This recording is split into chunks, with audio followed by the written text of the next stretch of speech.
All right. So in the open air bar that you're in, smoke comes from many sources. Glasses clink together. The clamor and din of voices almost drown you out as pirates and rapscallions go about their drinks around you. Standing in front of you, like I said, is this gray-haired man. Uh, Strace standing there impatiently calling out to him. Um, Larnold, he says to him, "Put down your toy. It's time to do what you've been paid for." As you look around, the girl looks up. She sits perched on this man's lap, and she gives a pouty look as she taps him on the nose. I guess we don't have time for another night then. She stands up and brushes her skirts off and gives you all a curtsy. McCheese squeaks in his cage. Your horse outside, Baron. He whickers nervously at the throng of people going to and fro.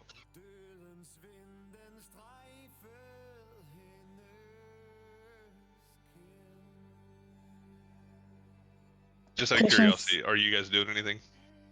Patience is probably just still observing. Just everything, yeah. She's gonna stay in the outskirts of like the group itself. Okay, No, and what about which beach is this town located on? It's to the north and west. It's not actually on the beach, though. From the open air part, it's up on a hill. You can see the beach through the trees from where you're at. But it was north and west from the original beach that you guys first trekked onto the island. In fact, not too far from here is Millie's old house. Okay. Was it incorporated into the town as like a... The town's spreading quickly to it. There's a lot of tiny little settlements that kind of sprung up where people wanted to build. It's a town of chaos.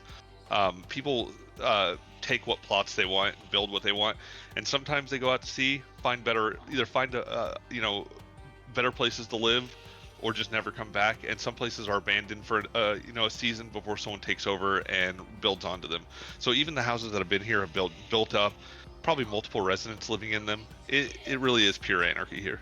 That makes sense. Kind of a ramshackle. Yep. Cool. Larnold reaches into his robes, and as he does so, he shuffles around for a moment and pulls out a leather and steel-bound scroll case. On the very cover of it, there's a small ruby, and as he does so, he hands it over. To who? He hands it to the man that he addressed as Larnold. He puts it directly into his hands, and he steps back. These are the ones I spoke of. And once you've done your deed, speak to the man that I said in town at the inn, and just to make sure that I know everything was taken care of and you made it there all right. So you're not coming with us? The whole reason I did this was because I swore oaths not to break any of the treaties. I may not step foot there. Understood.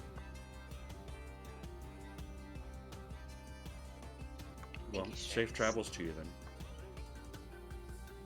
So these are the ones. Aye, that they are. He looks at you, Larnold, for a moment, kind of wrinkles his nose. I only trust you as far as the coin goes. I hope you haven't spent it too quickly on the tarts here in this town. Well, I hope some of my charm gets me at least half off. He blows his mustaches out at this and looks exasperated. Larnold just smiles slyly at him.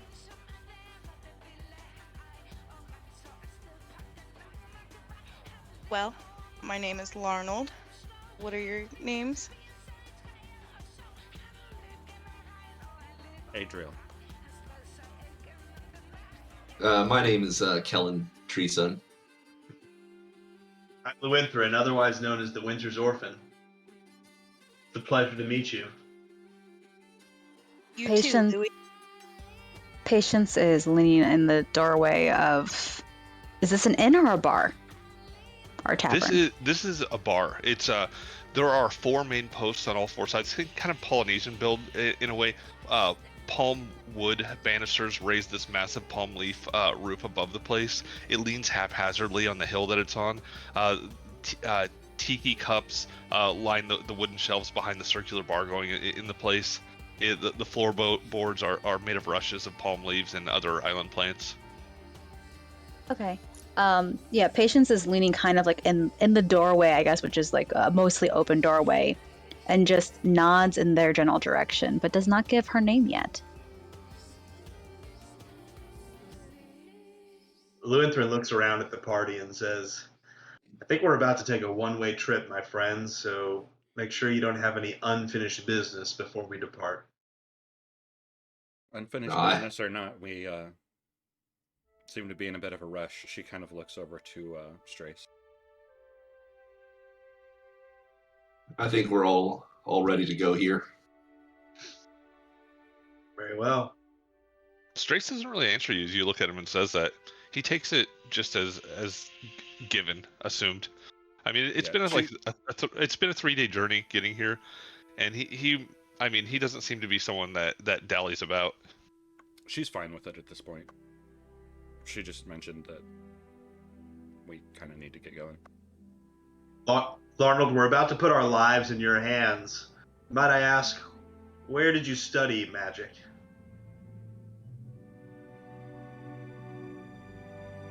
That might be a question for Ben more than for you. Throgum University. You say Frogum? Throgum? Throgram. It's Throgram. yeah. Let me go ahead and write it down for you guys. And rolling knowledge local. I will also let you roll any knowledge skill that might be scholarly, and that could actually reveal something. Which knowledge arcana apply here? Oh, most definitely.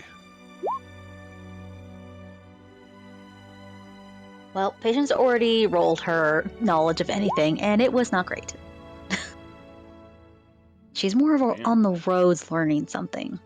Oof. Tell him Oof, something, man. goof. Jeez. I don't Alright, know anything. So honestly, with a 13 or higher, you recognize the name of the university, and you probably know that with your 13, you probably know it is a massive school. We'll say with an 18 or higher, you know that it's not only in a Pyresian university, it's in the capital itself, Chame. With a 23 or higher, you know that this is a massive school that undertakes huge archaeological surveys of the giant ruins around Pyresia. You also know that they have what used to be the largest library in the world, and it's still very well renowned. And it is a closed campus. It's walled off in the city. You also know with this 23, and it's something that for a long time they would accept people from all over the world, but with the more recent global conflict, they have not been accepting new students. I see. But just with that description, Lewinthrin feels comfortable saying, feel like you've got the necessary bona fides to get us there safely if anybody does.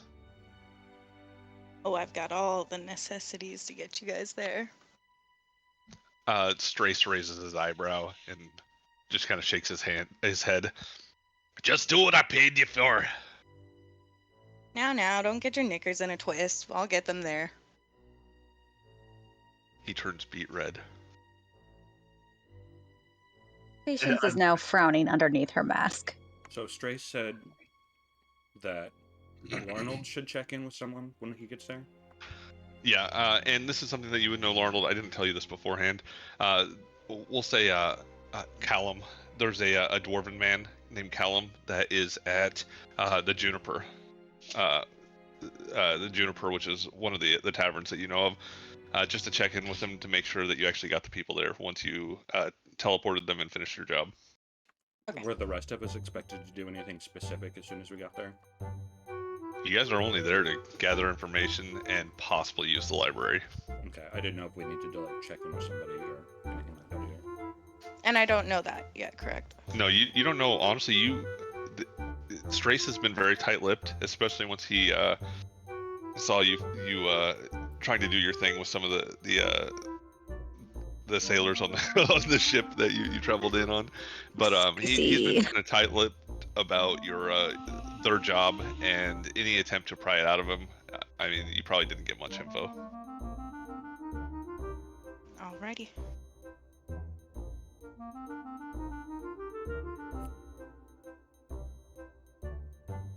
I don't think Patience would have really anything to do at the library. She's probably just still being kind of shifty and just kind of following the group as they make their moves. Now, how many of you guys am I taking with me? Lutheran circles about and makes a count.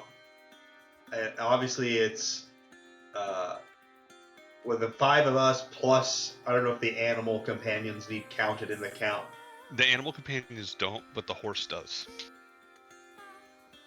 And I'll go ahead and roll knowledge, arcane or spellcraft to know that. What about the eagle? I'm gonna let you put the eagle in your damn pocket. All right. I holding. Hold your breath, bird. Lutheran basically just says, those of us you see here, plus our companion has a horse outside. Well, I've got my word cut out for me. Let's see what I can do.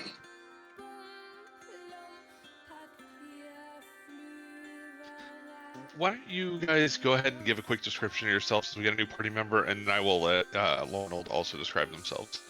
I'm just gonna go ahead and we'll start with Kellen. Let's see. All right. Kellen is. Let me pull up his description real quick. All right. He's a rather tall, kind of lanky, 6 foot, human male. He's a cleric. He has a probably forest colors like browns and greens in his kind of traveling clothes. Robe. Sorry to interrupt.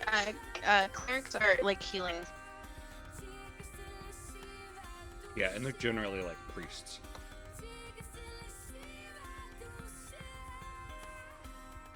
But they're not always healers, but they often are. But they usually cast lots of magic that has to do with their deity.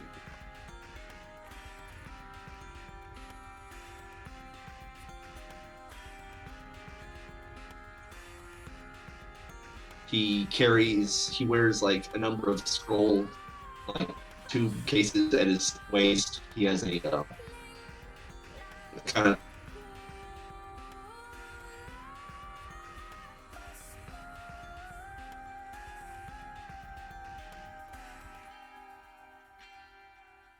and he wears the holy symbol, a tree with 3 diamonds in its branches. If you're aware of whichever symbol that is. You can recognize that, Larnold, as you can recognize the basic symbol as the symbol of Sagardis, a god of Fladalia, which is an island country, and it's a god of nature and trees and other things. If you have knowledge of religion, I'll let you roll to know more, but it's something that they would kind of know at this point. Yeah, that's what you would know untrained. Okay. Are you good, Kellen? Yeah, that's pretty much it. All right, Brad. Adriel. Adriel is not like super tall, but she's a little tall for a girl. She's got sort of olive-colored skin and braided dreadlocks. And I don't know if she would need to roll something or anything, but something seems especially exotic about her. Like you can tell that she's not from the mainland. Just the way that she's dressed and the way she carries herself. And she has armor on, but you can see enough skin and enough of her arms to see that she is very lean and muscled.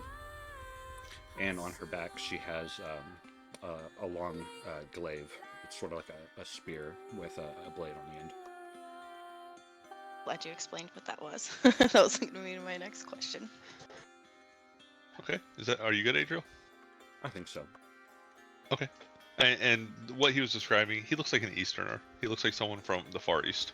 Yeah, I wasn't sure if she would like know about that. Or Yeah, she doesn't have any like necessarily knowledge rolls that would know that, but you're exotic enough to where it's pretty clear you're from the Far East. And honestly, This is probably unusual for the rest of the party, but she looks a little bit nervous. Okay. What, Patience? Back. Patience is dressed in almost skin-tight black armor with like a white blouse underneath. It almost looks like it's silk, but it has a odd shimmer to it. It covers almost all of her skin except for a bit of her arms, and you see the bottom of her face and the top of her face. You actually see a plague doctor's mask and a little bit of a silvery colored hair peeking out from under a hooded cloak. She is tall and willowy. She is 5'11", so a little bit taller, and you can't quite make out her age. She is obviously a female, but is weirdly slight, and when you look at her hair and her clothes, it always looks like a little bit of a breeze is lifting them at odd times, even in a closed room. You see a bow, two bows actually strapped to her back, a quiver of arrows, and a dagger at her hip. You also see a small traveling spellbook and a couple of small bags. One looks like it's a typical bag of holding minor, and a spell component bag.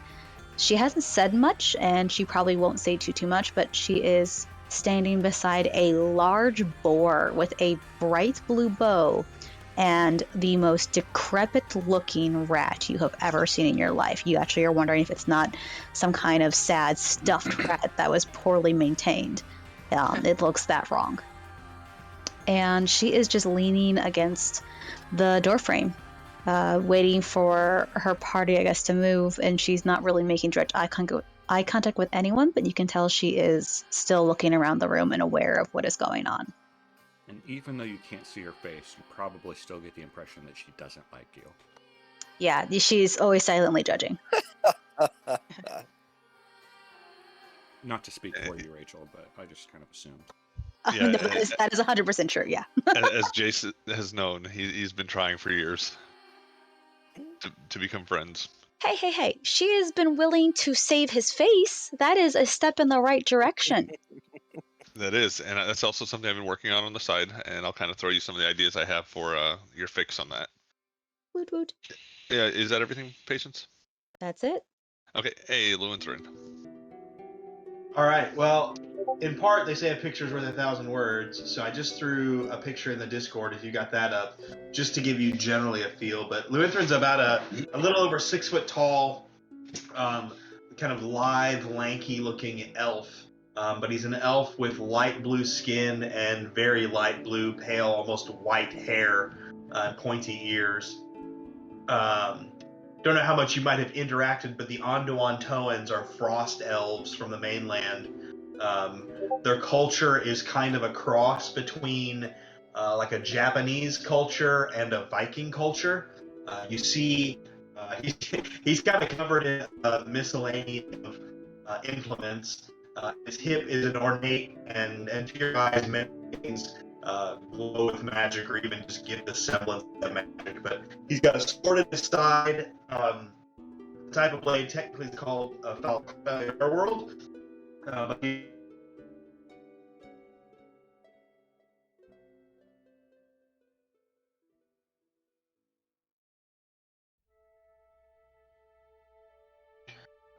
slung across his back.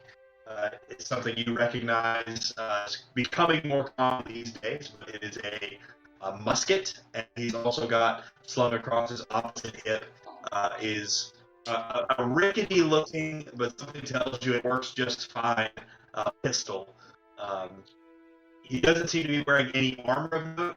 The picture I sent is him in cold weather gear, but obviously for a life on the seas, he wears just light, loose-fitting clothing. You don't see a scrap of armor on him anywhere, although there's not a doubt in your mind that some of the magic, and probably specifically the armlets or the bracers that he wears, you presume protect him against physical harm.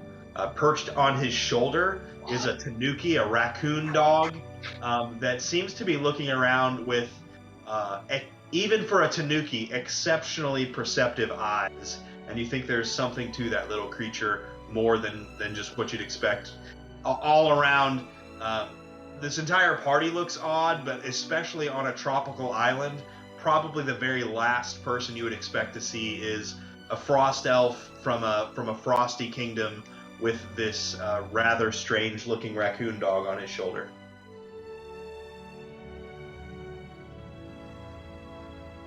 Okay, awesome. And Jace? Nice to meet you. Jace Vazanek here.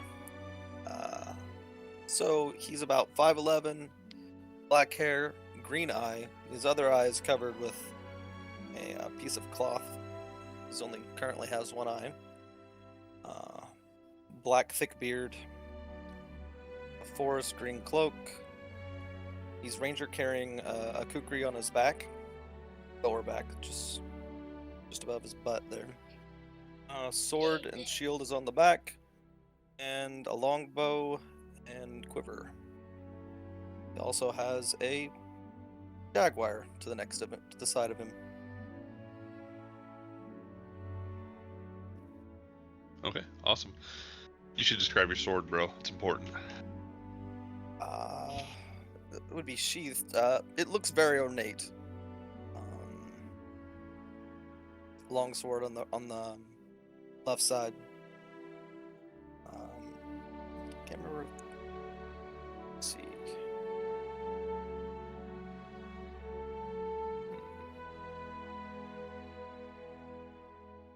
You know what? Or Go if the ahead hilt and had something different. yeah, Larnold. There's go ahead actually and a roll picture of it Yeah. Okay. Yeah. Go ahead and roll knowledge history. on roll 20. Larnold. Oh yeah, there is, isn't there? Yeah. Okay. So as you look at this, the way this man holds himself, it's kind of strange. As you look at him, he almost seems out of place. It's kind of hard to describe, but as you look him up and down, and then see the sword at his side, the way the hilt is shaped, the way the cross guard extends so far, and just the general shape of the blade, you realize that this blade is probably pretty old. And as you look it over, you think this might be Argos, the sword itself. And Argos was a kingdom that fell to this poisonous blight that is to the west, and it's to the west of Vaharok, your and just the forests go all the way up to the Grundair Mountains, which on the other side is where the dwarves inhabit. All right. Anything else you wanted to add, Vent? Did you want to describe any of your other two animals? Vent?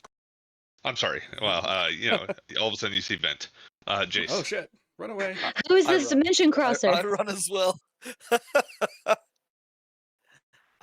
His horse is Baron, and he has an eagle as well. The eagle is Valver, Valir. I think. Valir. Valir. And I got a mini for your horse. Sweet. It's temporary. We can always make it different. I just want to get you something. That works. Okay. I like it. Cool. He does have barding. Hell Not yeah. metal barding, but It's made of paper. it's just leather. It's made of leather, tan, firecrackers. cowhide. Yeah, firecracker armor. It's horrible bad for horses. Damn it. All right. And Larnold, go ahead. Okay, so Larnold is a human man, stands at about 5'11", with green eyes, gray hair. He is about 54 years old, but doesn't look a day over 45. He's a tad bit frail. He wears dark blue Parisian robes. He also has a golden circlet like headband that just comes like over his forehead, and a gold ring with like a diamond on it. Yeah. Nice. And as you guys look at Larnold, I mean, you wouldn't necessarily, like, if you just saw this guy walking through town, he might, like, it on an average day, you might think he's just a normal, middle-aged, older dude. But as you look at Larnold, I mean, he has an air about him. He seems he has like a charming look in his eyes. There's a twinkle to his eyes as he looks at you. He's got a presence about him. He's Like a definitely one to tip his supernatural hat at presence? you as you're walking past him, give you a coy smile. You can roll a knowledge local if you would like to, uh, patience. Okay. For what? She's just trying to like see if there's anything mystical about this guy. I think. Gotcha. 15. Yeah, like you said, he was like unusually charismatic. So since she has been under a charisma charm before, she is always suspicious now of charismatic people. All right. As you look at him, patience, you've traveled the world. You've seen people of all types. He definitely looks like a Western man, probably from one of the Western nations. As you look him over, his robes are Parisian, like she describes. So from this country that you're actually traveling to, um, you don't see any like signs of him not being a human. But I mean, the way he holds himself and the exoticness to this fairly like, I mean, normal white dude, I guess. I mean, you think that maybe there might be some magic underneath the surface, whether metaphorical or figurative. Okay. Could she roll like a sense motive to see like what she can feel out for him, I guess? Like if he seems trustworthy, question mark? Sure, go ahead. 18, And untrained, so that's actually a 10, technically. oh, it's okay. You don't have. You can use this untrained. Larnold, are you trying to hide any intentions here? No, no, not at all. He's has got some coin to do a job, and that is what he is about. Okay, can you give a like a basic as this woman in the plague mask kind of looks you over? What kind of like surface emotions or feelings might she be able to pick up? Like, is he like it's? I mean, does he like being on this island, or anything like that? Like, what's going through Larnold's face right now? Well, he has always been a traveler, so he doesn't mind being here. Like I said, he works for, doing odd jobs for people, in various ways. So this isn't new to him.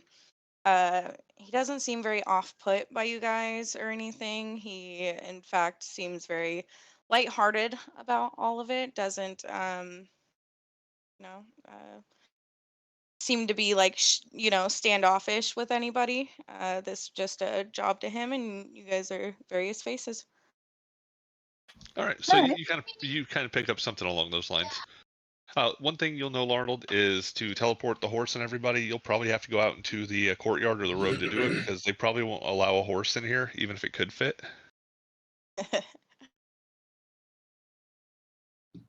Did they allow Yuki in here? Probably. Actually, I mean, there's. They, would you have taken Yuki in here? I mean, is this? I mean, probably Not just if probably just about every bar you've ever tried to take Yuki into. When you first started, people were like, "Get that everyone fucking freaks cat out. out of here!" Would you just keep trying? Yeah.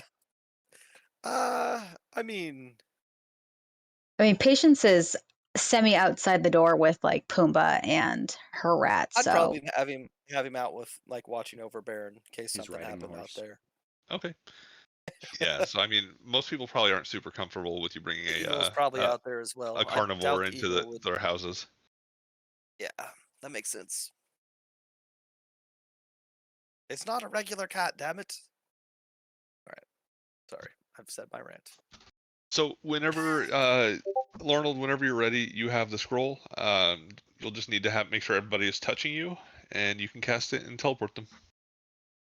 Okay. So I guess Larnold was probably already at his feet to meet everyone. So he's just kind of gonna gesture to everyone. Well, let's get outside and get this rolling. Now, is there anybody that he kind of sees as someone that would kind of be like sort of like the head of the group, not necessarily a leader, but like, just someone that, because as you stated before, he was trying to get some intel from the, Strayus before to kind of, he's a very curious man. He likes to know everything. So is there someone that he would kind of see as someone that he might ask a few questions about why they are going there? Are you doing this when we go outside?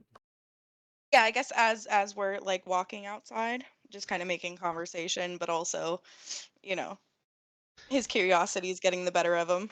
Well, when you're on the ship, if you were on the ship with them, you might pick up some sort of a pecking order. But for the most part, these guys worked together in the past, and they've done it pretty I mean, pretty democratically.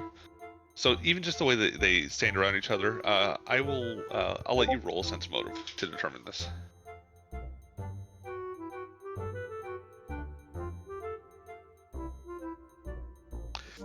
That is untrained. You really can't make heads or tails of any sort of bureaucracy with this group. They seem comfortable with each other at the very least. They seem to know each other, but I mean, they all look fairly exotic, and you can't really make it out. Okay. And as for everyone having to touch me, does the horse also as well? Like, does it need to rest its head on my shoulder? I think you can touch the horse. The horse is just gonna nibble on your ear a little bit. You wouldn't be against that. As long as you're touching your horse, Jace, I'll let this happen. I mean, it can work. And all right. So you guys go out into the courtyard. People kind of start to walk around you as you become a bit of a nuisance. But like I said, it's the city of chaos, man. People just walk around. You might hear a "What the fuck is wrong with these people?" as they skirt around you. But there's not much more than that as you kind of form a circle around this supposedly Parisian man, and he pulls out a scroll from the scroll case. Arnold's gonna extend like his arm to kind of let everyone touch. He doesn't want everyone, touching him random places, like, on his shoulders or so he's just gonna extend one arm as he reads from the scroll. Okay, he pulls like she said, he pulls out the scroll, extends his arm. The scroll looks newly made. It's not old and tattered like some scroll you might find in a treasure hoard. It's very nice parchment. As it's unfurled out of this thing, the writing is very crisp and it's a well-made scroll. Obviously, it's very expensive. And go ahead and roll a use magic device, Larnold, and I will let someone else aid if they would like to. I am not trained in magical device, so no. Doesn't matter. Not on his spell list? I'm not even sure about that. Well, it's not accessible yet. I don't think it has to be. No ranks in use. Well, it doesn't matter. trained. Motherfucker rolled nat 20. Well, that was the second roll. This That was the first one. You're right. Sorry, I would looked at Luethrin's. That's my bad. Nice, good roll. Nice. Yeah. Okay. So, Larnold, you chant from the scroll, read the arcane writing on this. It's already been identified, of course. Going through the casting, it's just a few quick verbal components to this thing. As he reads the words, they begin to disappear from the paper itself. The ink fades into nothingness, and you all feel the world shifting around you for a moment. I'm going to wait for you guys to type in case you're typing something important there. Adriel's holding onto his shoulder rather than his arm, and her grip is probably uncomfortable. Okay. As you said, she was a little bit nervous as well, right? The world shift. Is it like due to the nature of the travel, or? Yeah. Okay. The world shifts, it warps, it pulls around you, and as you stand there, everything goes dark as you feel all of yourselves just pulled into a pinhole magically. The ether flails around you as you warp instantly through reality. As you do so, you feel yourself moving in a direction through this strange space. It's very disorienting for anyone who hasn't done this before, and I want everybody that has ranks in spellcraft or knowledge arcane to roll it. Jace had flashbacks from when he got warped through time. Just curious. Are we rolling either one or both? Whichever one's higher. Nothing if we don't have ranks. Yeah. Okay. Which one was it? Spellcraft? Spellcraft will work for this. And yeah, Jace, it does in a way it does feel kind of familiar, but unlike that when you were sent through time by the Wetchick, that was painful, and it wasn't just from the Sure. pain of the wound that you had taken before this happened. You were ripped from yourself. You almost felt your soul leaving your body at that point as you just torn through time. This just seems to be transportation. It's very odd and Okay. alien, but maybe you're more familiar with it than most would be. Anyone who rolled an 18 or higher on the spellcraft or knowledge arcane, um, something feels really strange as you're teleporting. As you're moving through nothing, through space and time to get there. It almost feels like you're hitting a barrier of sorts, um, and everything goes completely black as you come to the other side, and you hear a howling. You feel an intense, and all of you feel this, feel an intense, bitter cold wind howling against you. Your feet are ice cold immediately, and as you look down, you're standing in about 8 inches of snow. The wind pulls this snow in at you, and you realize you're standing in a blizzard. Oh damn. Yep. And the teleportation's over. Yeah, and I'm going to go ahead and put you where you're at. But anyone who rolled that 18 or higher realizes something was preventing you from teleporting where you wanted to go, and it was very strange and not normal. And this wasn't like a normal mischance if you rolled, because I rolled for that. Something happened. Damn. I wish I would have rolled high enough. Okay. Same. And don't move yourselves. Yeah, I just want to describe this. You can see what you can see. Most of you, it's going to be pretty dark. You feel snow around your feet. I mean, you're in island clothes, man. It's fucking excuse me. It is bitter cold as this is blowing against you. You feel immediately it's got to be close to zero if it's not already. The air is thin. You feel like almost like maybe you're at high altitude here. And I I bet you can't, Adriel, because it is dark as night here. Okay, Shit. and I have limited everybody's vision because of the swirling storm around you. You can't see more than 20 feet around you, at best. Patience will tie a portion of Pumbaa's bow to her hip, and will grab the shoulder of Adriel and whisper to her while casting guidance to try to find a guidance on herself to try to see where they are. And I think my roll for survival was a 23. Okay. So it'd be it's a 24. And it's going to be to it's going. I'm sorry. What was your survival to do? Survival is to see if she can orient herself in this storm. She is a ranger, so she is familiar at least with most places. And with her travel, she has had to have been through like the snow-covered lands at least once or twice. Yep, definitely. And So she knows that Adriel can't see in the dark, so she's moved straight to Adriel's side. okay, and you are adjacent to her. I'm sure you can see her from where you're at. And as you do so, you're also going to get a +2 bonus. I'm going to consider this your survival check to survive in super cold weather. You'll get a +2 bonus on fortitude saves against the effects of the cold. But especially anybody with ranks in survival knows this isn't a good deal as you stand there in the ice cold. Really You think bad. that with Yeah. how much snow is accumulating, you think that within a few hours it might be too much to even move. At this point, it's like 6 to 7 inches, and you think every hour it's going to be another 4 inches on top of this. Anybody who Arnold looks is over, gonna cast despite light. Yeah, Adriel's gonna reach into her pouch real quick as soon as we land, and she's gonna pull out her ion torch. Okay, so I'll go ahead and start. Lauren will also cast light, and I didn't hear what you said, Jared. just as these various light sources are popping on, anybody who looks over sees Lewinthrin actually like for just the barest of moments, you see him like with his eyes closed and his head down and his arms kind of out by his side, and while the rest of you are like frantic and probably frigid cold, he looks like he's comfortable and relaxed in a way that doesn't make a lot of sense to outsiders, but given his nature, this is like going home. So he's kind of has a moment of exhilaration before his eyes flick back open and he tries to get his own bearings. Perfect. I figured that might be something like that for you. You're the only one that survives. Kellen also casts light on his holy symbol. Jace is also going to pull his Ion Stone out as well. This is not good as he throws his hood up over his head. We need to get safe, quick. We need shelter of some sort. We'll freeze to death out here. Oh yeah, something else I should mention: anybody who's casting a spell at this point or in the future will have to roll a concentration check to cast in this. The blizzard's wild, and honestly, with your whisper, patience, it's not even heard. You think that you're gonna have to speak pretty loudly to be heard through this. Okay.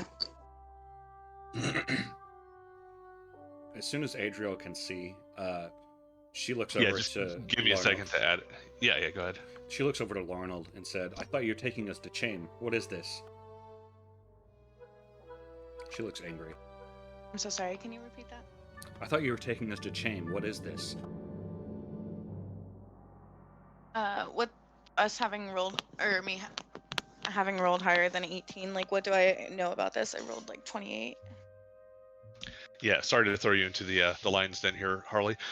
You don't know what happened. It's very strange. You've heard of people having accidental misteleportations, but you know that with how well you knew the inn that you were traveling to, how well you knew the city, this shouldn't happen. It almost felt like you came against like some sort of magical barrier, and anyone else who rolled that also sensed that. It was a weird feeling for everybody, but if you rolled high enough, you realize that something very possibly potentially very powerful was stopping you from teleporting directly there, and you don't know what it was. It was very odd. I'm relaying a sense motive on whatever Larnold's response is. What is this? Yeah, Larnold's just gonna just kind of look around, like exasperated, like I don't know what happened. I read it exactly. I knew where we were. I was taking you. I just don't know what happened. I also sensed a strangeness in the air when the spell was cast. There's something powerful afoot. Lewinthrin immediately casts Detect Fiendish Presence.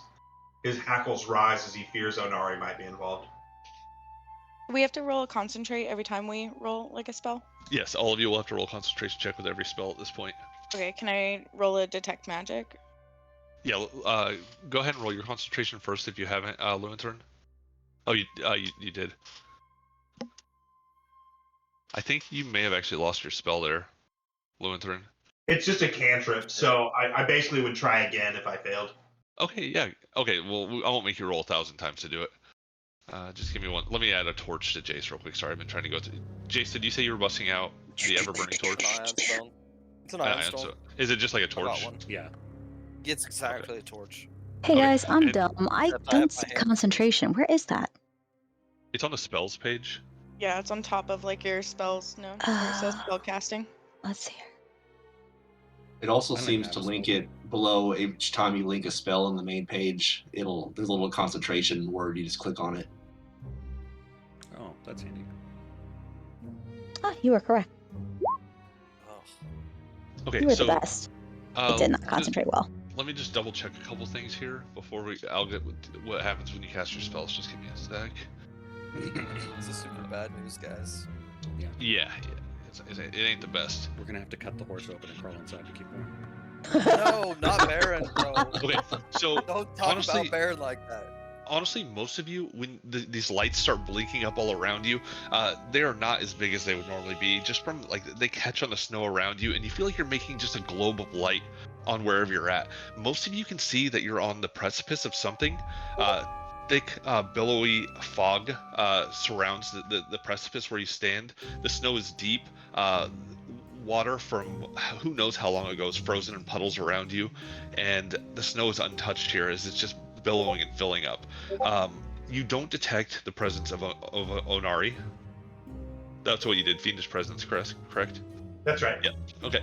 You don't immediately detect the presence of a fiend around here, and you do detect magic all around you, Larnold. A second later, as you're looking around, you realize it's all emanating from various magical items on the party members. I only detect magic from the party members. Correct. Blowing like Christmas trees. Okay, and just so you guys know, every square you go into is going to count as 2 squares. It is difficult terrain. Oh, We need to man, find I have a shelter spell for immediately. And you shout that, Adriel. Yeah. I'm not going to make you scream, but I just want to let you guys know everything you say is being screamed at this point. Okay. All right. Kel will shout Um, back. It looks like this might be a rock face. We might find a cave. Patience will look over to Luethrin, arms, one hand still on Adriel, kind of just bracing her with her against like the wind. Pumbaa leaning up against Patience, bracing himself against her. And she will yell, Luethrin, where? I will help guide as well.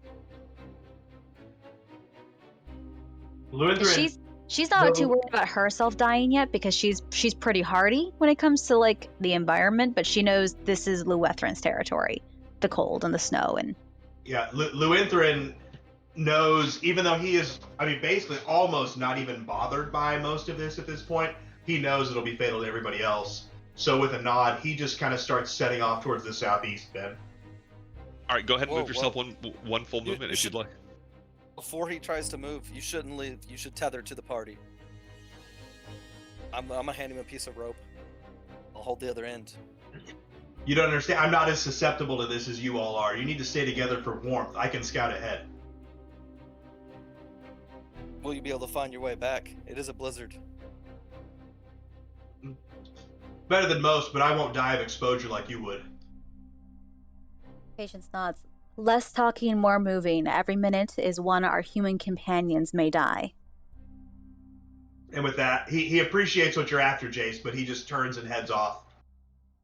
Okay, and go ahead, everybody else, roll a survival check if you haven't already. Patience has already rolled this, and if you succeed, you will get a +2 bonus on your Fortitude save to resist non-lethal damage. It's a DC 15 or higher. Patience has endurance too, so technically she gets a +6. Woo! Yeah, Roll survival, you said? Yep, if you DC 15 will give you a +2 bonus on your Fortitude saves to resist non-lethal damage in the cold. Damn. I'll just have to take my endurance bonus. When Patience says that, Adriel quickly says, "You say your human companions as if you're not one yourself. Silly girl."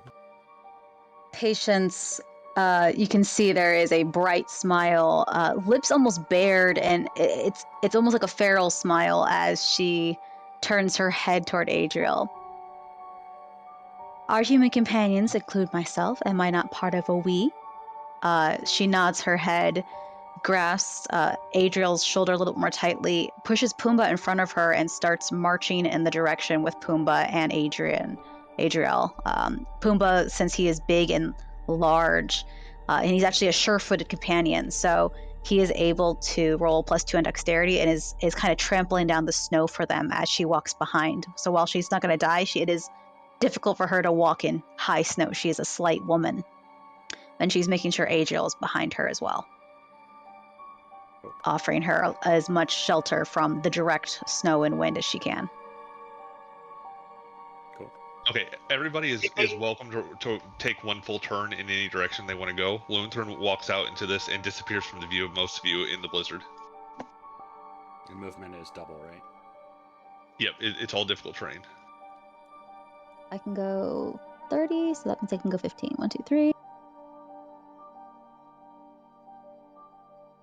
There you go. He's probably going to tether off to Baron on his turn. Okay. That'll probably be his first turn.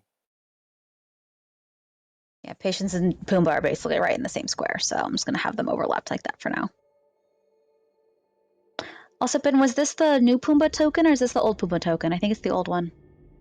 I didn't make a new mini with your new picture yet. Okay. I'm sorry. I meant to. I just didn't.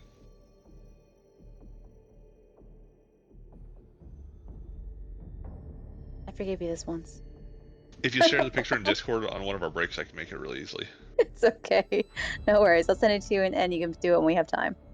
Okay.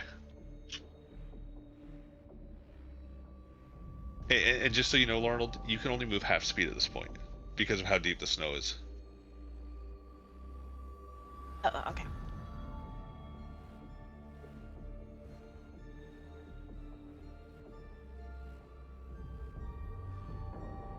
Well, if your speed's 30, it would be 15, and then 15 for a full round. Okay, so Lunthorn, is you trek off to send them to huddle for warmth. You look back and see they are following you. I won't really stop them, but I don't do anything to like slow myself down in the short term. Yeah, patience. They might look back and you have an extra magical torch for me to carry so you can see where I go, even if you just kind of lose me in the immediacy. I'm assuming I do have one, but I'm assuming I can't hear you with the blizzard with as far as you are. That would be, yeah, it would sound like one in my ear. I would assume. You can roll a listen check to hear him scream. Anybody that's within 20 feet away from you, I do want you to roll listen checks to hear yelling. Patience shakes her head. She does not carry an extra torch. She typically doesn't carry a torch in general. And you guys are all taking a -4 penalty on sound-based perception checks.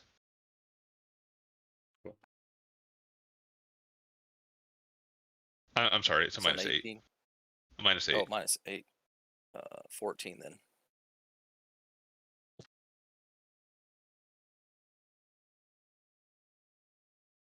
What was that knowledge nature for, Patience? Oh, there we go. She is trying to figure out if even she can kind of tell the terrain. She is more familiar with the forest than the tundra, but she is at least semi-aware of the tundra, and I do have ranks in knowledge nature. So she's trying to figure it out, but I think she's aware that she is in the tundra. She knows they have to find shelter and knows what shelter will look like, but I don't think she can tell a snowdrift from like possibly a rock with snow right now. Sure. Yeah, it's pretty deep and hard to see. And now, just to simplify things, I'm going to have you guys all roll initiative just so you can kind of move on that initiative order. I mean, it is important that we take Makes this more kind of sense. a turn at a time. I So go ahead and forgot click to your. do it. No, it's okay. Everybody go ahead and roll into initiative. Okay, so Jace, go ahead and take your one movement because you never moved and Kellen never moved either. Then we'll go straight to the top of the initiative. I'm gonna pat Baron's saddle for Yuki to jump up on the saddle because I don't want them separated from each other. Okay, roll handle animal. Essentially trying to get him to get up there.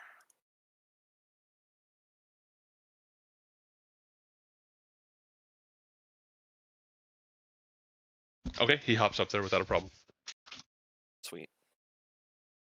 And then I'm gonna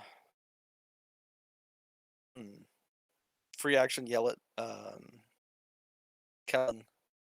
I don't know if you're wanting to go with them or not, but if you want to follow me, that's fine. If not, you can stay with Baron. I'm gonna be attached to them. There's no way we'll come separate in case any cave-ins happen or anything. I'll have the rope tied around me. Yeah, hand me the other end. I'll just like point to grab a hold of Baron. He's got the other end. It's tied to a saddle. And then I'm gonna 5 foot off. 5, 10, 15 restriction. Oh, you're not following the rest of the group? Nope, I'm scanning if there's any kind of shelter near us because we don't know the whereabouts. There could be a cave right next to us. We don't even know. Okay, so as you move over there, Jace, let me see what you can see. Give me one sec.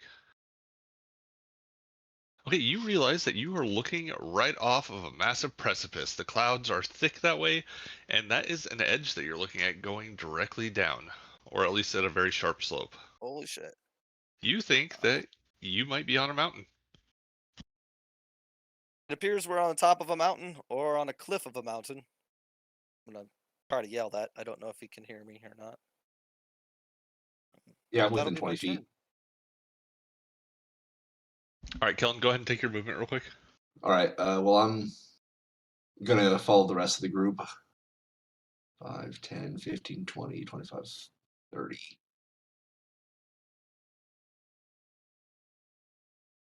Okay. All right. And then that was your turn? Yep. Okay, Luanthorn. Lutheran's gonna nah, he's worried about the blizzard. Never mind. He's gonna just move in.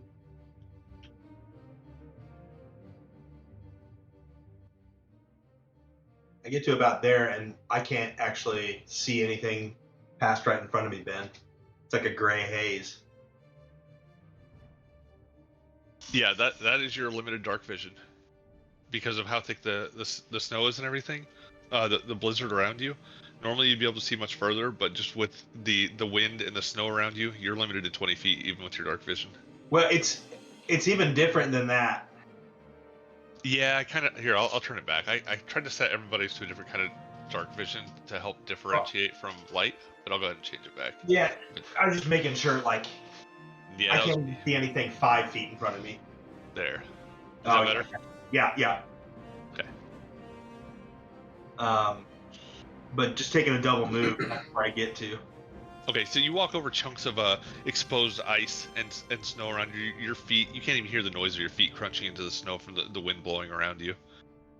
And you think that you might sense another precipice to this end. It looks like the snow slopes off downwards.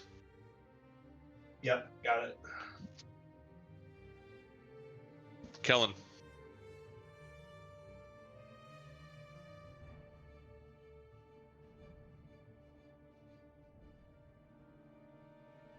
And do I see a cliff on this direction? Yes, you do. Let's see here. A double check. Yep, that is the cliff going downwards. All right.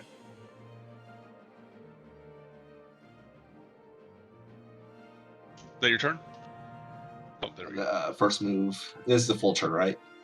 Yeah, but it is difficult terrain still. Okay, that's my double move. All right, Jace. I'm going to move back over here, hand my cape to Baron to try to get a hold of him, get him to bite onto it and follow me. It's another handle animal, I assume. Sure, I will allow this with a handle animal. Essentially, you're like leading your horse. Yep. All right, that's good enough. Your horse bites onto it. You've cape trained him. Sweet. Wait, doesn't he have a bit and bridle? I think he wants to do it hand free. Yeah. Ah. Essentially, I'm just gonna. Yuki's on his back, so we're just staying together. I am still tethered to Baron, though, Okay. with the rope. Cool. All right, is that your turn, Jace? That is my turn. Patience. Alrighty, so full movement, like if I was to do the run and everything like that, would be what my regular movement is, because it's difficult terrain? Yeah, you wouldn't be able to run, but you could double move. Okay, so that's 30 feet.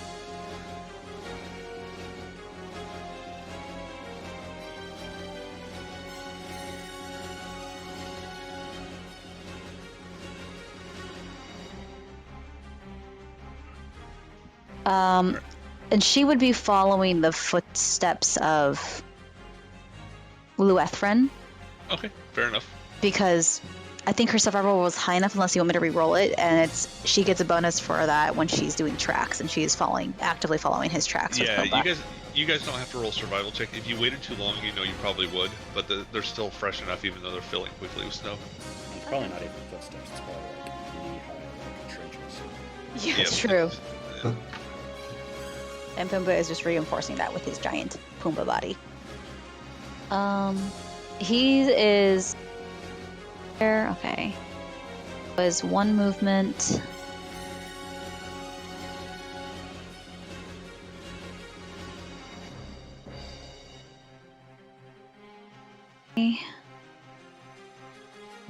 So we ended up right behind him again.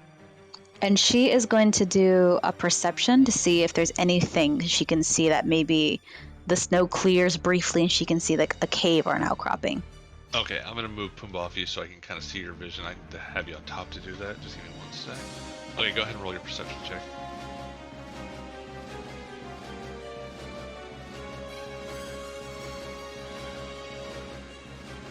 $27.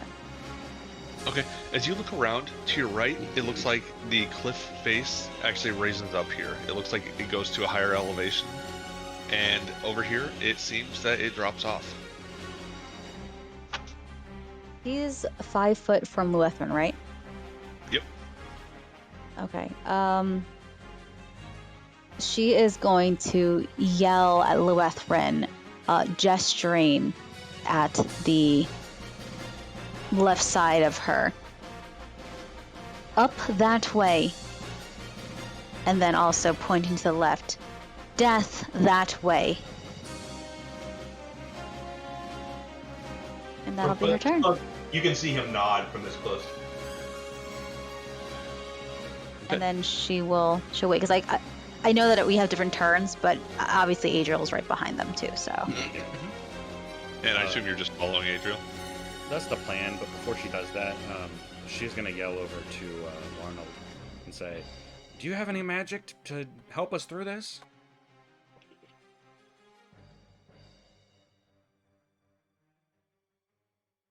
I don't know if he can free action respond or if I should go ahead and move. No, she can free action respond. I was just giving her some advice on some of the spells she had. Yeah. Arnold's just gonna be like, I've traveled the desert, not the snow. She just nods, understanding, and continues forward behind Patience. Okay, go ahead and move yourself. And is that your turn? Yep. Just say done whenever you guys are done, Done. and I'll go to Arnold. Cool.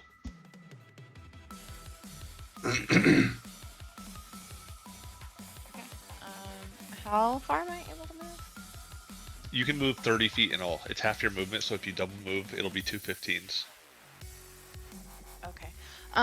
Would it be useful to like roll a knowledge arcana to kind of see if like while I'm moving, if I can kind of be like thinking over like what could have possibly gone wrong? You've already rolled the main roll for that.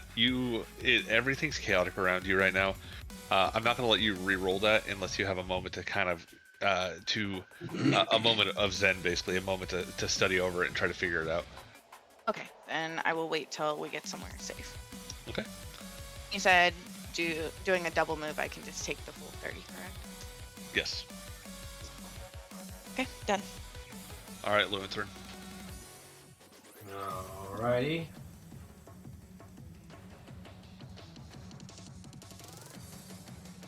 Alright, I think that's how far I can get. All right, and it's going to be Kellen and then Jace.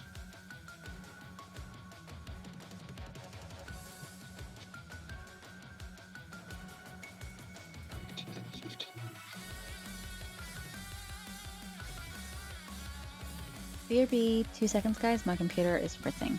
Sure. There we go. That's double move. I'm done. Okay. Jace.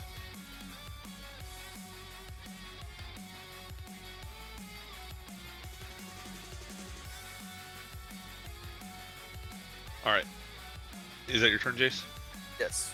Okay, I want everybody to roll perception checks, and we can wait for the final results when Patience gets back. It's gonna be a -8, so I'll calculate that myself.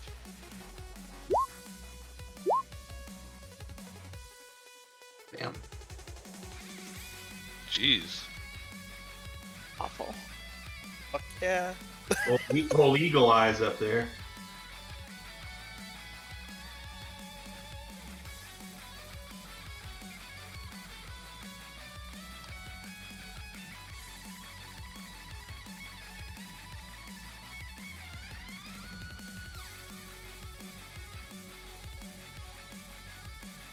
I promise you guys, I'm not gonna do this like piece by piece. There will be some action, of course. I just wanted to kind of get you situated.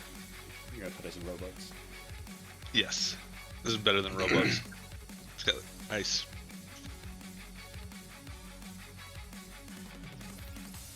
This is a shitty scenario. Fact. Go ahead and roll your perception check, and I will subtract the -8.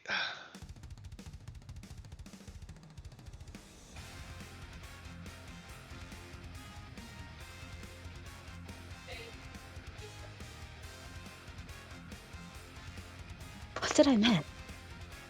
Just go ahead and roll perception check whenever you get a chance. Who, me? Yeah. Oh. And welcome back. Thanks. Okay.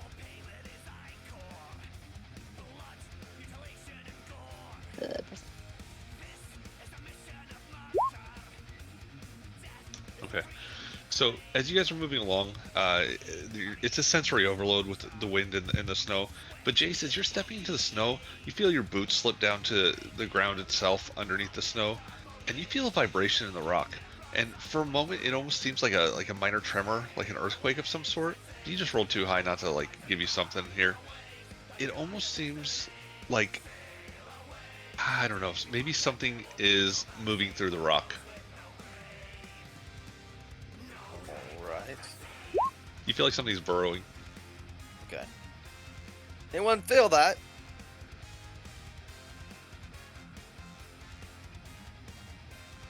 What? Oh, yeah, exactly.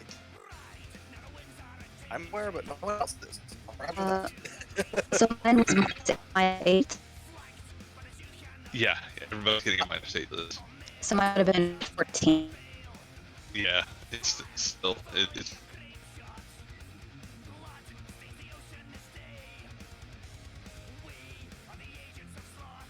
Pull my sword and equip my shield when it's my turn.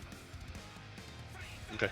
All right, and just go ahead and just patience. Go ahead and take your move, and I'm gonna move through these moves really quick. And at some point, I'll probably just move you guys myself if you're sticking together. Okay, yeah, she's sticking together and following Luethrin.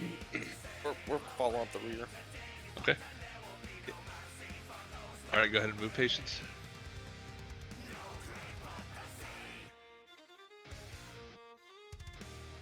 And Okay. she has one more. Sorry. Oh no, you're fine.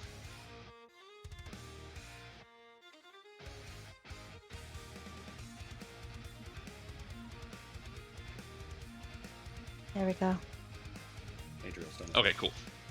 Yeah, and here's the deal. You guys continue to move along. Lorna, as you look behind you, this young knight with a sword and shield, he pulls out his sword in the snow. His horse coming behind them, his jaguar perched against the snow, hunkered down. The snow covering his black fur with white droplets.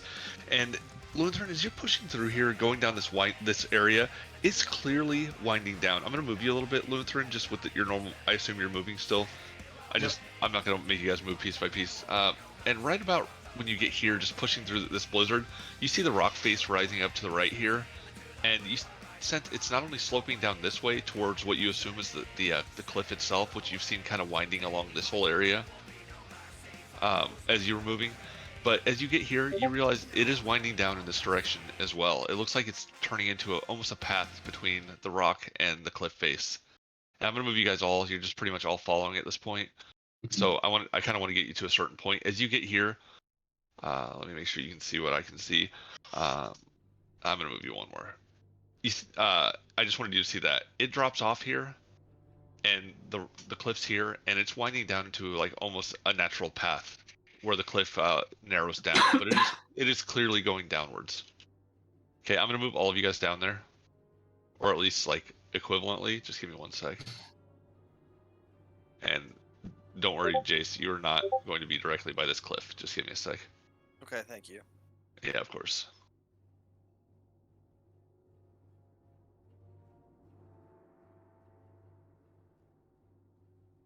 As you guys push through this, and it's about this point that I want all of you to roll your first fortitude save against non-lethal damage. It is really cold, and if you rolled your 15, you get a +2, and if you have endurance, of course, you get another +2.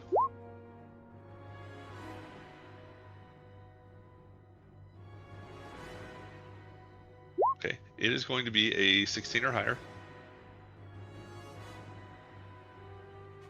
How much Oh, I rolled 2 dice. Okay, so if you did not get a 16 or higher. Oh, perfect. Okay, you take 2 points of non-lethal damage.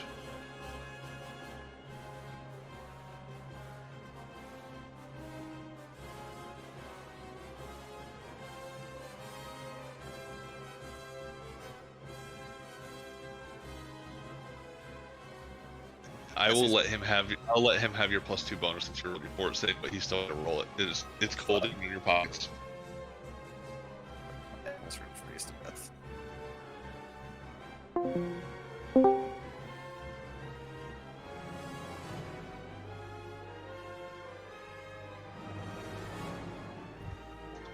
Does Baron and Yuki get a bonus since they're like huddled together essentially? No. Okay.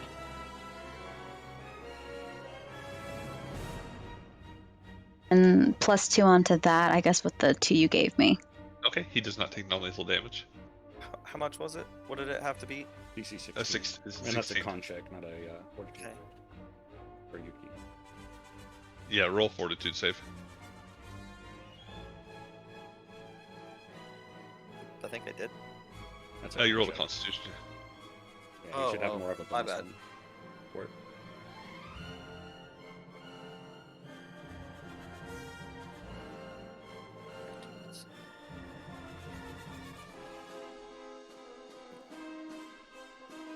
Oh, it's gonna be lower than that.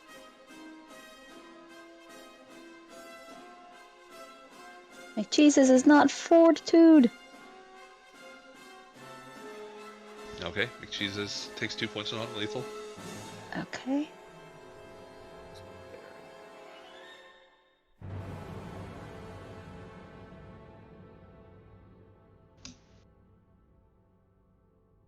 So does Bumba. Okay, so Alright. Luthor, as you're walking down this winding path, you see your group just, you see their torchlight just faintly glowing in orbs behind you through the thick snow. Are you going to just keep pressing forward? Are you going to wait for them? I think I'm going to keep pressing forward because I think my biggest priority is finding a place for them to shelter. Yeah, of course. And the horse looks cold. Mhm. Okay. So you continue along down this winding paths. At points you have to slow Luanthorn where it gets a little bit dangerous, where the path isn't wider than 4 to 10 feet at some points as it winds in and out. I'm not going to make you move through this entire battle grid I made, although it is pretty cool. You should see it in the daylight. And you continue to wind down. The mountain rises up to your left, and it slopes down to the right the entirety of this way. At one point, the wind blows a massive break in the snow for a moment, and you can see higher on the precipice than you could before, and it rises like a monolith to your left, just wildly into the clouds above you. As it continues to blow, icicles as thick as a man's leg hang down over you, and at one point, a handful of them crash down, just sending shards through the snow in front of you, Luthor. And it's you, whatever noise you guys are causing is just causing it to be a little bit unstable. Okay, and just give me 1 sec. I would like you guys to roll a survival. To kind of predict the weather. It's something that you'd be doing probably as you're moving here, especially the people that have ranks in survival.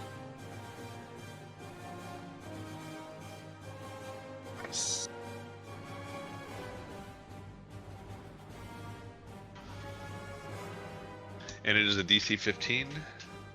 And whoever rolls the highest, I would like to roll 2d4. 2d4? Alright. Yep. If you get a 15 or higher, you you rolled a will. stealth, Jace. What did I roll? A stealth? My bad. The blizzard does not see you. Good. Not 20. Stealth is Nice. right next to survival. That's not me then. That'll be Okay. patience. All right, patience. Roll 2d4 for me.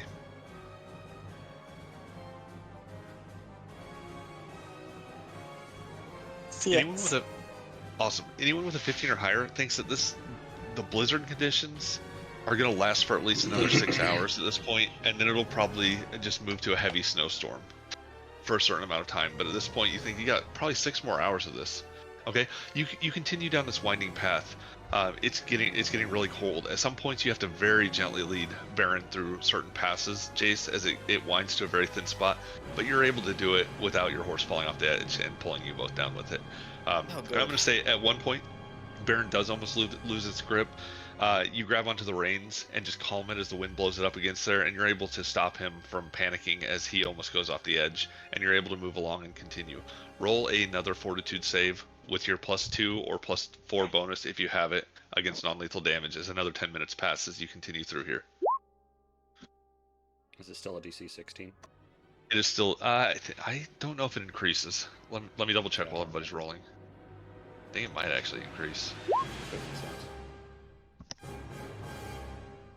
Maybe take Plus. a penalty equal to the non-lethal damage taken. +4, so I take 2. Or whatever. Yeah, I'll roll again for that.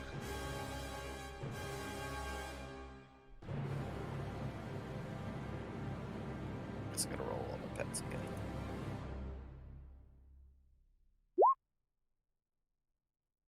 Okay, yeah, it's a DC 16 at this point. Oh, was it a 16? It was a 16 earlier, yeah. Yep, it's now DC 17. Okay. Oh, sweet. Baron made it that time.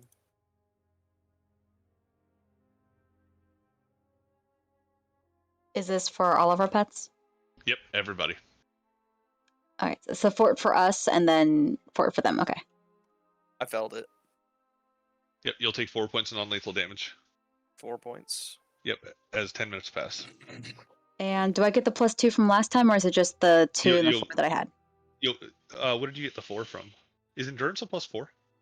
Yeah, +4. Oh, that's Yep. awesome. Hell Oh wait, yeah. never mind. I may not have felt it then. Hold on. Cause I would get a +6. Yep. I still felt it. I still felt it. Ah, dang. It's close though. Okay. I was like 1 point away. Okay, Lutheran's and up there if taking a layer off because he's too hot. yeah, it's too much. Okay, and you continue down. And let me go ahead and move you to a new grid. Just give me 1 sec while I throw y'all's out there. Okay, and at one point, you guys, the thing bottlenecks and you guys get close. Are you guys saying anything to each other, or just like silently trudging through this? Adriel's just trying to keep warm, not saying anything. Lewinthron will shout periodically to say, head this way and make sure the person closest to him at any given moment can see where he's at least vaguely.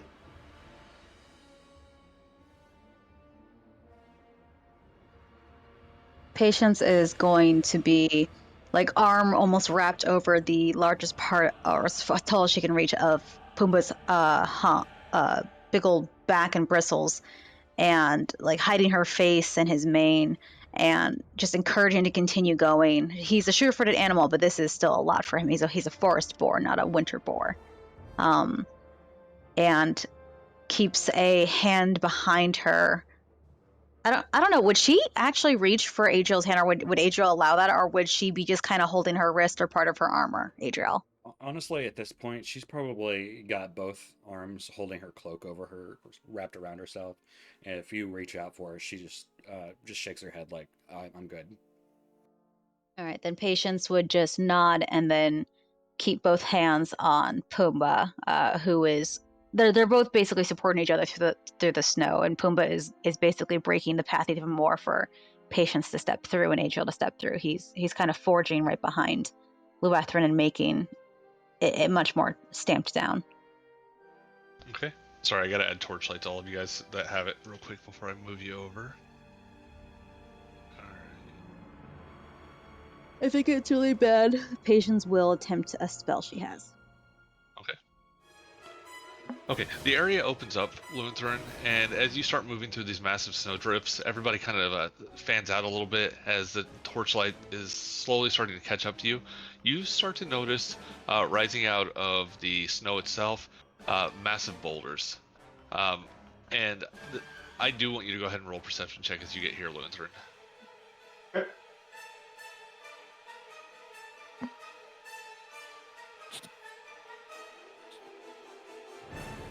Okay. It's hard to make out anything with everything going around you, but this isn't something through the snow blowing in the air. It's actually something on the ground itself.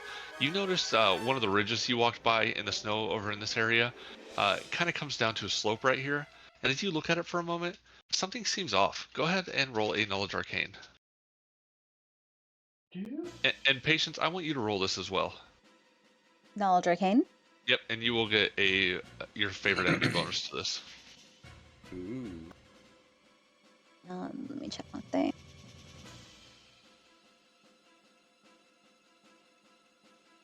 So that's a +2. Okay, so you get a 16. Oh, yeah, it would be a 16. Okay. Oh, actually, I forgot to add. No, did I add that in? No, it's Arcana, not Perception. Is it Perception or Arcana? You're rolling an Arcana. Okay. I'm not trained in that, but I don't have a rank. Just FYI. Okay, no, that's totally fine. Yeah, yeah, and so as you are walking through Lowenthron, you think something was burrowing under the snow, and it doesn't seem like a normal animal. And Patience, as you're walking through and seeing these snow drifts as well, something seems very odd about them, and you can't quite make it out, but it doesn't seem. It seems like maybe something was moving in the snow as well. I don't know how to explain it necessarily. There's definitely been some movement underneath the snow. If Patience goes over there and does like a spellcraft or a knowledge nature, will she be able to learn more? Perhaps if you get closer to where Lowenthron is, it seems like the main part of the slope is kind of in this area right here. Okay, then she will do so. Okay, yep, I'm going to go ahead and move to you, Lowenthron. Are you doing anything as you notice this? I'm going to just put you at the top of the initiative. No, he's just going to basically... he probably just throws a hand over his head and kind of just signals for everybody to be on alert, but he can't communicate much more than that, given the circumstances. All right, man.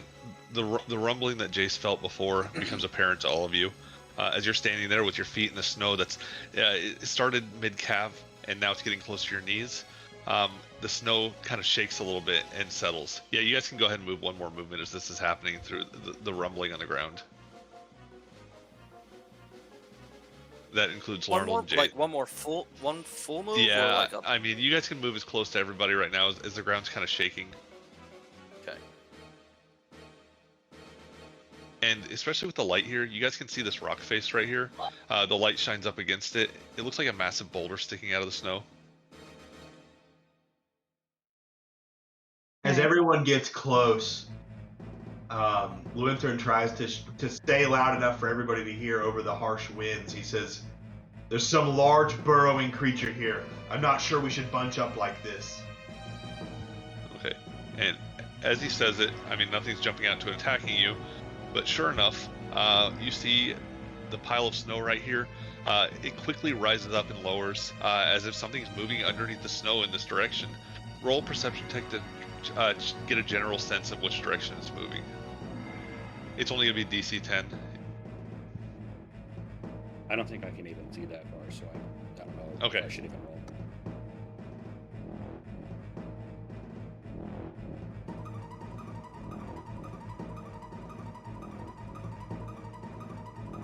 Okay.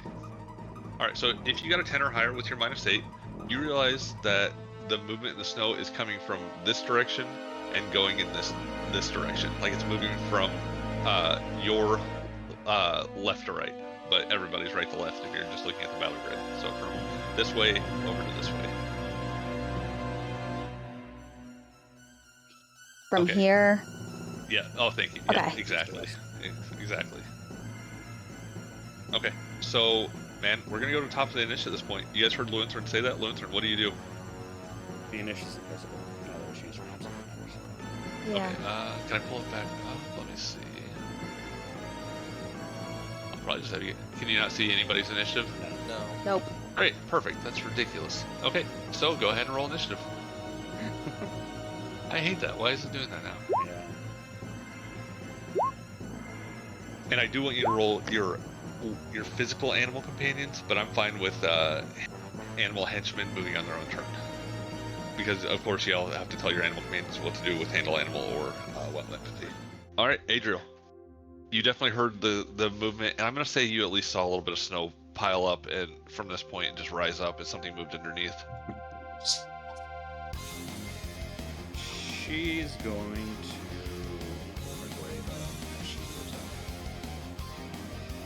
Okay, and remember, everybody, no 5-foot steps at this point because of the difficult terrain. Yes. Can I see more from here? Let's see. Yeah. Let's see. Let me click on you real quick so I can see exactly what you see. Sucks. Excuse me. I don't think I have your. Oh no, I do have your light. You definitely see where it rises up to here as something moved through this area a little bit further south than where you're at. You see a boulder to your right, but not much more than that. So it's further south, but it looks like there was the movement. Yeah, a little bit. This thing is massive, dude. Okay.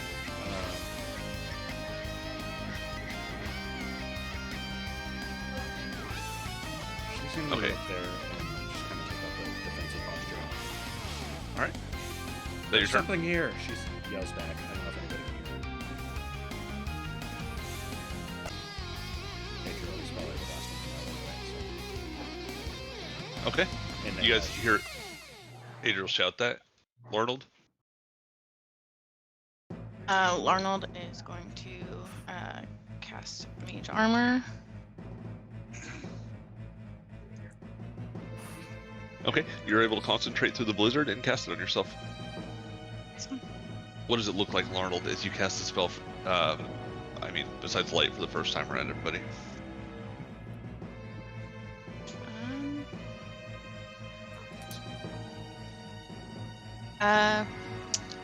He's just gonna kind of make like a slight movement of his hand and speak armor under his breath. Cool. You guys can spellcraft if you want to. Are you gonna move, Larnold? Yes, that's a 15, correct? Yes.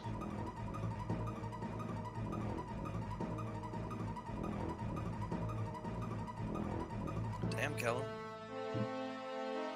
Okay. You realize she is casting Mage Armor. All three of you. Or he, rather. She or he, yeah. My bad. I gotta get those pronouns right. Arnold wrinkles his nose at that. Lumintherin.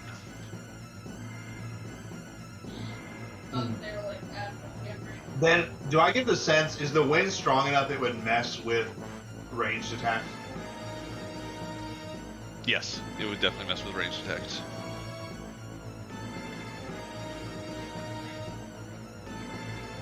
I moved to there, just head on a swivel, but that's it for me. Okay, let me check what you can see.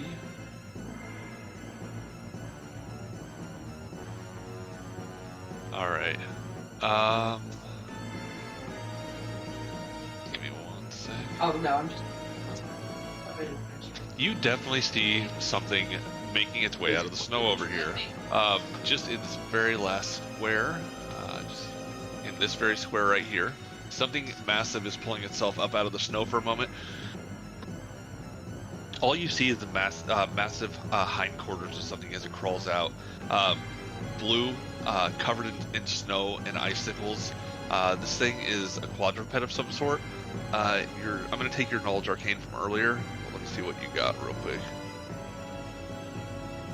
Because you rolled pretty high.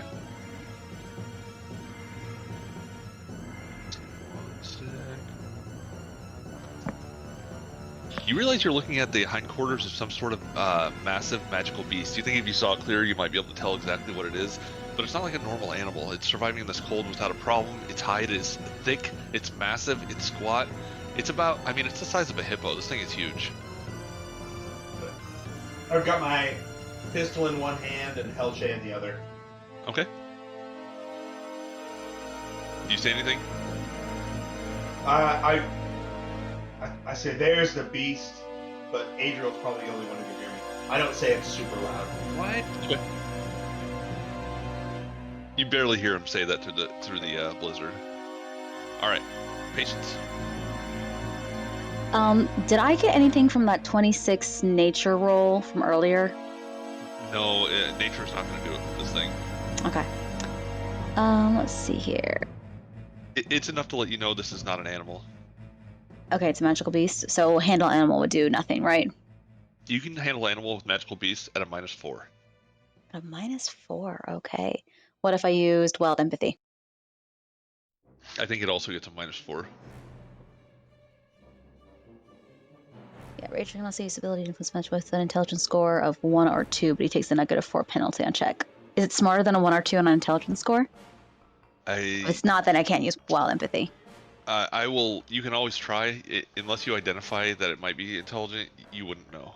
I administer an IQ test. Administer an IQ test. All right, she'll move up.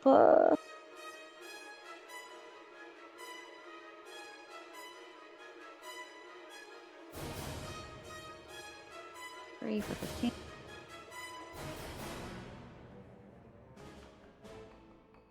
And I actually don't see it yet. I haven't put it on there, but I'll go ahead and drop drop her on there. Just give me 1 sec. Okay. I just want to make sure it's in the right square, so I'm not revealing this too early. Give me 1 sec.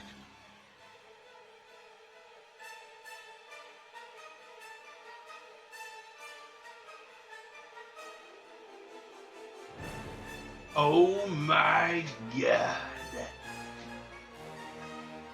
You probably can't. Can you recognize anything from where? Maybe you I don't can't, know. but it looks big. It's a big boy. I can see just the edge of it. Yeah, and that's exactly what Luminthorn can see. Just barely part of its hind quarters. It's crawling out of the snow.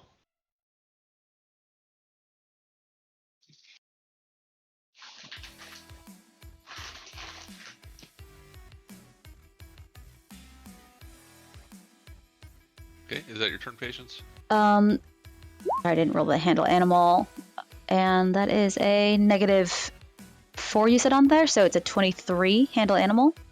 Okay, what are you doing to handle this animal? She is going to move low and non-threatening and getting obviously as close as she can get with just her single movement, because rolling the handle animal, is that an action for her right now?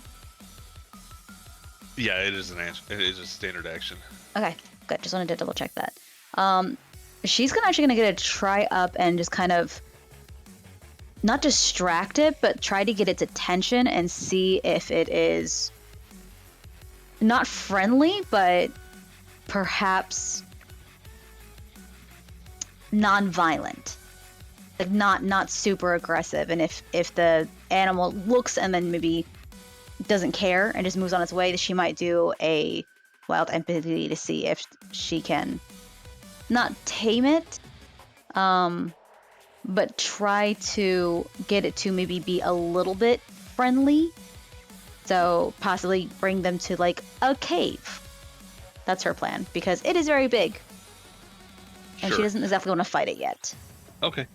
It doesn't seem to change its behavior at all when you go up here and do this with your wild empathy or your handle animal. It seems to still be moving. Something I do want to mention to Luminthorn though, when you do see its hind quarters, they're very muscular and very strong. You think this thing might be pretty good at jumping. House of Pain. Okay, but it doesn't seem to change how it's acting from that roll. Okay. Okay. Kellen? That does, yeah. Right. I probably can't see any creature just yet, but I hear everyone kind of getting their attention off that direction. Yep. Let's see.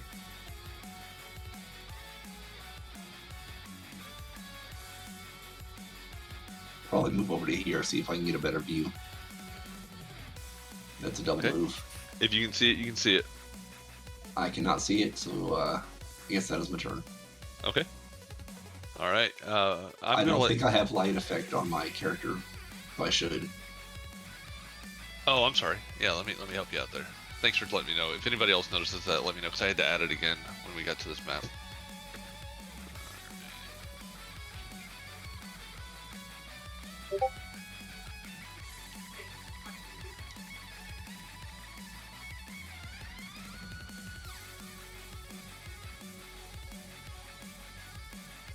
Okay, is that better? Yeah, so I can kind of see something, a little bit of an edge of something. Okay. But that's my turn.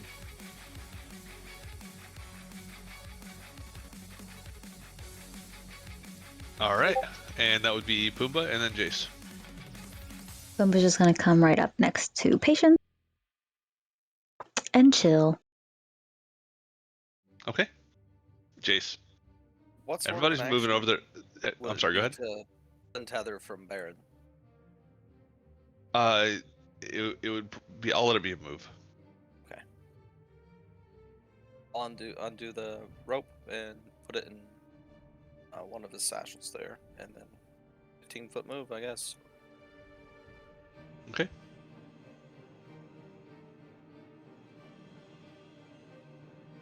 All right.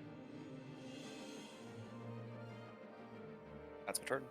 Okay, I am rolling this thing into initiative, and it's going to become clear to all of you what it is because I'm rolling it into initiative. But give me 1 sec.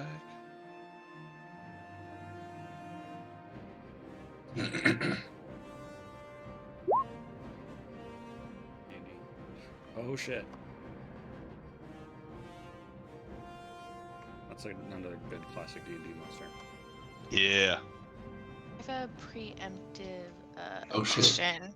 So Nice. for like concentration checks and stuff, like casting defensively, does it have to be attacking like you personally, or can it just be attacking the group? Basically, it's whenever it's close enough to get a free shot on you. Okay, all right. Anytime that someone might possibly get an attack of opportunity on you for casting a spell, that's when you want to do it. You choose to do it. So anytime that someone is within reach of you, you should do that. And larger creatures, something you'll find out when you play more, can reach further away. So for a large creature, it's likely to be 10 feet away instead of just 5 feet away that they can get a free attack. Okay. Okay, well, it is now an initiative. Adriel? She still can't see this thing. So she's going to step up. She steps up, and you know what? As she starts to see it, she'll move up there, and she's going to. Okay, yeah, and go ahead. let me give you a quick description. As it's turning around as it comes out of the snowdrift, its eyes open up, large, milky white. You probably haven't seen any of these things. You probably don't have ranks in Arcane, do you? No, I do not.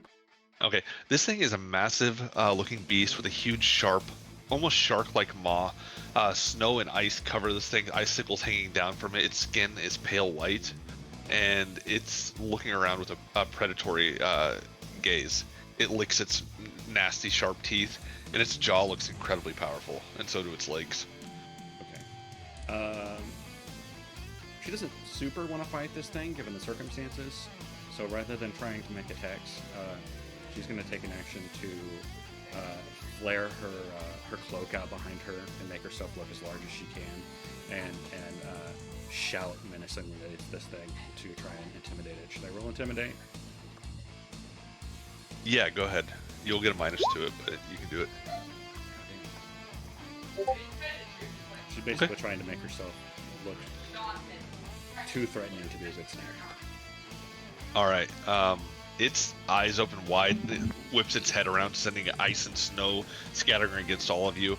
A chunk of ice slams against your leg, Adriel, just from the force of it doing this, and probably leaves a bruise. I'm not going to deal damage to you just from this, but it looks frightened as it raises its sharp claw-like legs up in the air, and it hunkers down and gives a snort through the snow that sends snow and vapor billowing through the air. Is that your turn? Yep. All right. Well, it is shaken, but it ain't scared, and it is going to attack. Okay. All right. It is. Just let me see what this ability does real quick.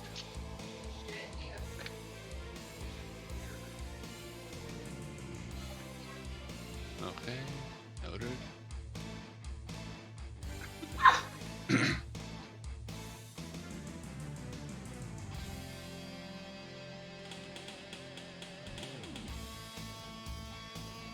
Okay, it is. It's gonna fall around on you. Goddamn. All right, My AC right now. is not correct. What's that? My AC is not correct. Okay, just let me know what it's supposed to be. It actually starts with a bite.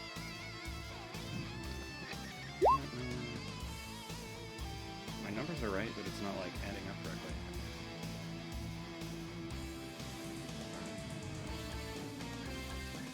Are you encumbered or anything weird? I don't think so. I'll just check my AC should actually be 23 right now. I'll figure out why it's not calculated. So it hits Okay, regardless. No, it does not because it's shaken. okay. As it bites out, it tries to snap on you. Its mouth opens wide enough to swallow someone. As it bites at you, it seems to be trying to avoid your glaive as you move it around threateningly, and it just barely misses you.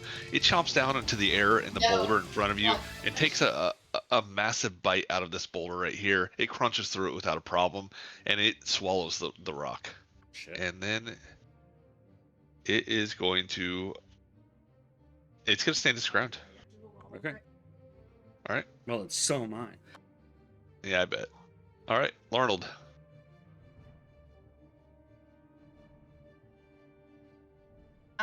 Okay, so Larnold's going to move right here, and so with the like blizzard happening, is like my like ranged spells going to like be affected? Only physical missiles like arrows, darts, thrown daggers, and things like that. Spells still go normally. Okay, awesome. So I'm going to roll concentration. Um, What is the level of the spell? the level is, sorry, 1 moment. 2. Okay, so at this point, just so you know, it is 15 plus twice the spell level. Okay, you have you have a hero point. Everybody does to start out with. You can either add a +4 to it, re-roll it, or just choose to lose the spell. Because the DC is a 19, you would know this. Okay, I'm going to lose the spell then, I guess. Well, you're concentrating to cast through the weather. That's actually high enough to make it through the weather. Is it? Okay. Yep. All right, so do I need... I'm sorry, that would not be that wouldn't be a concentration. Let me. I could be wrong on that. I have it right here. Let's see. So would it count as rain and sleet or hail and debris?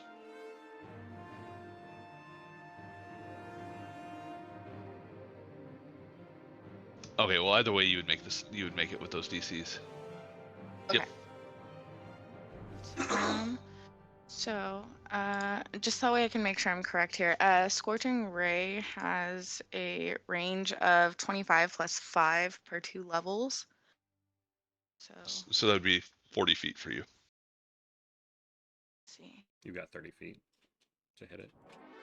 Okay, so that will do then, yes? Yep.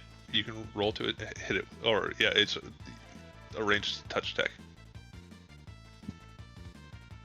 Okay, awesome. So that is what Arnold will do.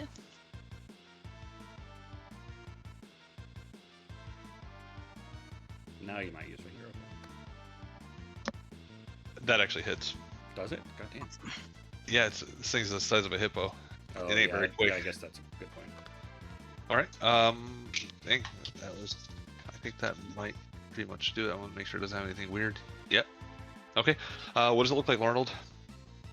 Larnold is going to kind of just outstretch his hands, like not high or anything, just kind of like waist level. He's not too show offy with his magic, and just kind of whisper, scorching ray. Blast him. Okay. Fire leaps through your arms and out your finger and extends through the blizzard, punching a hole directly through the fog and snow, and strikes into this thing's thick carapace. Flames lick up the side, and it looks like it hurts it. That'll be my turn. All right, Lou. Luithrin, seeing just the imposing threat this thing represents, Adra, you see him lift up his left hand, cock back the hammer on this pistol, and just fire a bullet at the boule, right at the belly of the beast. Awesome. Oh my god.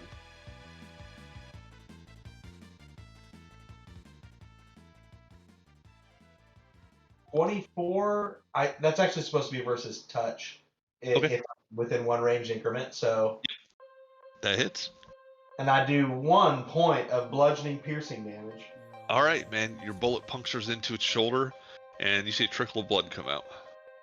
And with that, I know I can't take a 5-foot step, so I know this probably provokes. I moved 5 feet. Actually, but it's not a 5-foot step since You can it's always blizzard. acrobatics too. Yeah, I forget about acrobatics. I do have a rank. Okay. And the DC will be raised because of the snow.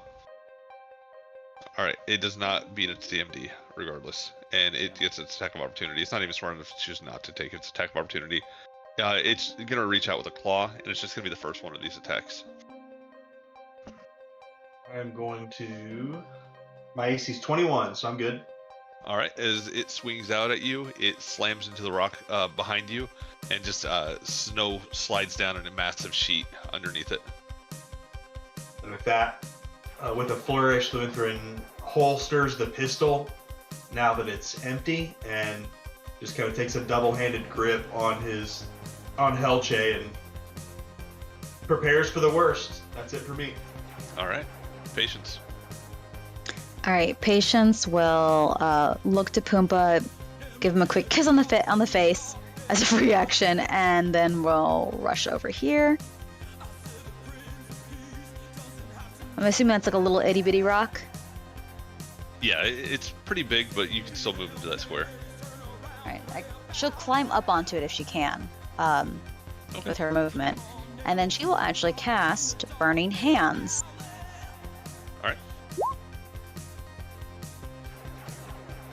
So. Are you gonna? It doesn't matter if you cast defensively. He can't get another attack of opportunity. I know you don't need it, but we should totally have a spell template for that. We do.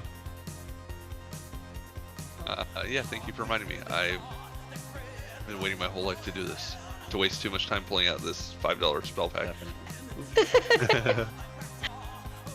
Marketplace purchase. And I think I actually have that saved as one of the ones.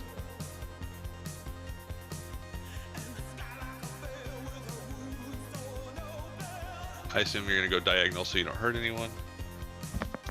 Yeah, she's gonna go basically straight into the monster, so it's not gonna be near Luethrin or whatever. Or Nadriel. Yarp! Yeah, behold my sweet template. Nice. Ely, I need you to tell me how cool that is. The glory. Alright. And it will roll its reflex save. It did it. So it only gets half damage, which is 1, I guess. Alright, the fire licks up against it, and it melts the snow and ice on it, and it seems to hurt it. Is that your turn, Patience? That, and then I can't do 5-step movement, or I can? You cannot take a 5-foot step. Okay. That is all she wrote then for now. Okay. Alright, Kellen.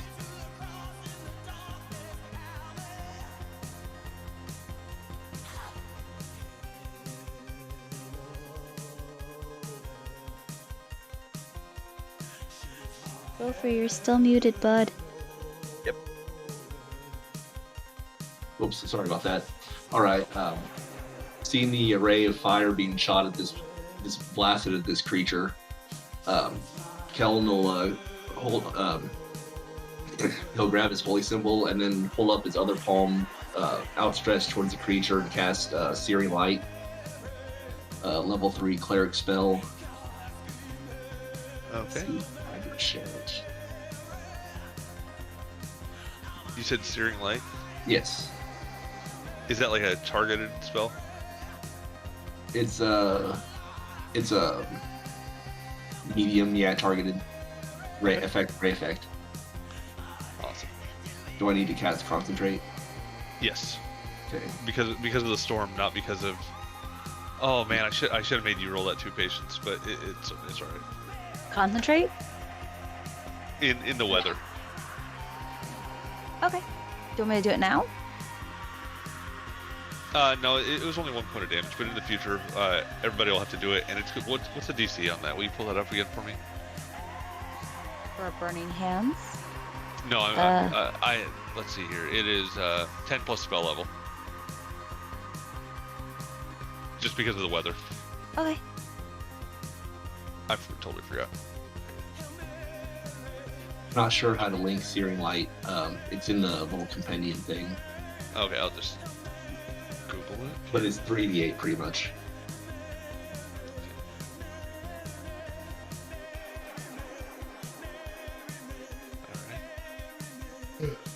Alright. Okay, 3d8 for you. Okay. Okay, and no saving throw. Nice. All right. Nice. All right. It blasts into this thing's hide. Leaves the light leaves a huge blister on it. That was very effective. And my turn. All right. Did you have to roll an attack roll? Oh yeah, did you roll your range touch attack? There's no way you'll Oh. miss, but Oh, that's go ahead right. and It's roll it anyway. Ray. That's right. Let me get back to that. There it is. That does it. Okay. It is now Pumbaa's turn. Let's see here. Pumbaa is.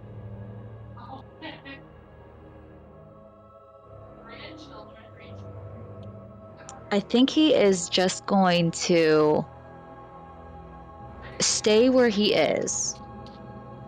And if the creature moves forward, he'll attack, but he's just going to stay next to Kellen. Okay.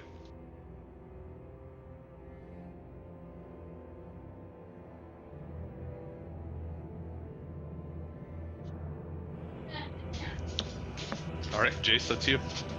Just for the record, I was muted, and when you had the cone effect up on there, I was like, bro, that's fucking sweet. But Awesome, man. You didn't hear me because I was muted. It was cool Well, looking. I appreciate it. You're welcome. All right. Let's see here. 20, 25. I don't want to be right. I guess I'm not technically in their way, but Baron's gonna move forward. I'm just full around moving there. That'll be my turn for him, and Suki and Baron are moving up. Okay.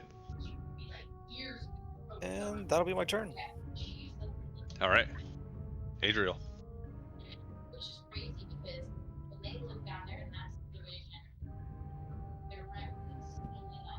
What's the deal with this rock over here? Is it? It would obstruct me, I would assume. Yeah, it's a massive a rock that's probably like 8 feet up. It's just a huge boulder.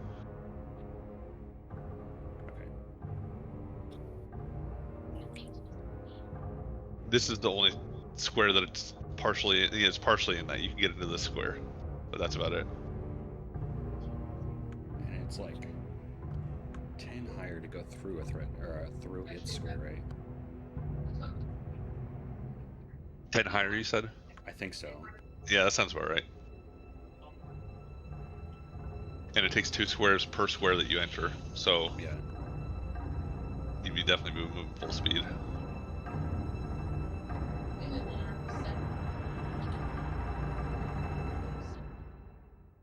Oh, it's 5 plus CMD.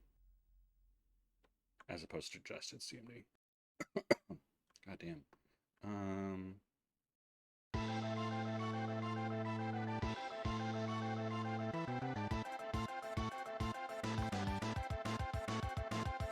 Yeah, she's gonna try an acrobatics for this thing.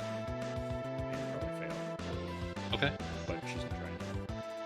Alright. So I'm 10. That'll be 30. And then here's my acrobatic. Alright, you fail. As you try to get past this thing, it puts a massive elephant thick foot in front of you. Okay. Does it prevent me from moving, or does it just get an attack? It prevents you from moving through it. Okay. So she'll just stop here, I guess. And then she'll move back. So. Okay. Yeah, she'll just do that. And she'll take a swing at him. Trying to find. These things are covered in like crazy ass rubber, right? Yeah, it's got a thick carapace. Sweet. And you're close enough now, Lutheran, to recognize this as a boulet. Boulet. With your roll from earlier, you know those things can burrow, they can jump crazy, and they have an incredibly powerful jaw even for their size. And she gets a 24. Okay. That hits? Does? Sweet. Yeah. I was worried. Unfortunately. so she does 12 points and this got 70 Okay. All right. You slash deep into this thing through tide, twist up under a plate, and you leave a nasty bleeding wound on it. Sweet. It's red black blood sprays into the snow. Is it still shaken? Well, you can roll sense motive. Because if it's still shaken, it is now sickened as well for 1 round. Okay. All right, noted. I bet that's her pretty fun. Okay. I will calculate that damage in, Rachel. Sorry about that. I completely forgot earlier. 2 extra damage. Yeah, it's 2, so it would have been 2, 2, so it would have just been 2 damage altogether because it was halved. Oh, well, it would only have the actual fire damage, the magic damage. You would still get your full favorite enemy damage to it, so it would be 3 in all. Oh, okay. Thank you. Yep. Okay. Is that your turn, Adriel? Yes. Okay. So, injured, enraged, this thing's nostrils are flaring. Take your attacks of opportunity as it burrows. I can't reach it. There's no attack of opportunity for me. So we could take opportunity attacks? Yep, if you can reach it. Yeah, she can. Okay. Adriel definitely doesn't hit. You would have to do it with a melee weapon. Oh, with a melee weapon? Okay. Mhm. Does a 21 hit? Did you have the dagger out? It's out of his side. It would have to be in hand, but you did not hit. Oh, okay. Never mind then. All right. 21 didn't hit? Damn. Nope, it did not. As you swing out at it, you feel like you get a good stab into it, and it doesn't really seem to affect it. It has very thick hide. Okay, and it disappears from view, but you definitely sense some movement underneath you as the ground shakes. Okay. Cool. All right, Larnold. I guess he's just. I don't know. Can I roll like a perception to kind of feel where it's going, or what would I? Yeah, I totally allow that. Or if it's a magical beast, or what would help best? Perception would. I would totally let you roll perception to kind of sense the direction it's going, and I'll let anybody do that on their turn.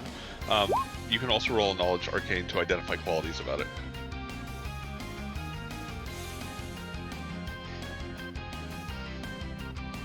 Okay, with your 15 perception, you're not really sure exactly where it's moving. You feel like it's under the ground, pretty close to you guys, but you can't tell which direction it's moving at this point. Okay. Arnold is just gonna kind of take his steps back here, like near this rock, hoping that like it's not gonna make it pop up behind him. Smart move. And that would be his turn. Okay. How far did you move? 15 feet? Yes. Okay, you still have a standard action if you want to take it. If there's any spells that you might want to cast or any other things, I don't know. You know your character a little bit better than me. He casts Endure Elements only on himself. You can also use a standard action to ready an action, which means you can say something like, if it pops out of the ground, I cast this spell on it if it's within range. Something along those lines. But you have to be specific about what it's doing and what you're casting. Okay, and can that be like a spell of attack, or no? Yep, it can be any standard action. You can ready an action to do. Okay, then, yeah, if it pops up within range, he is going to ready his Diamond Spray spell. Okay, noted. All right, Lou.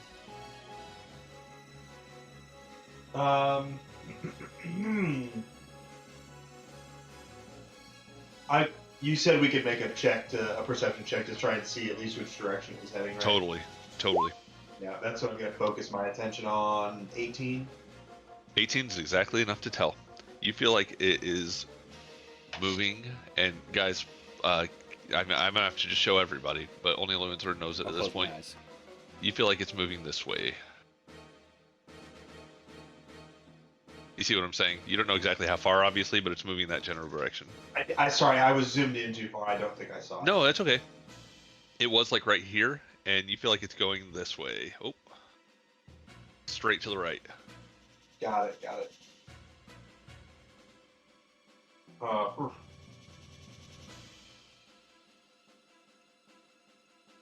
Luminthrin is going to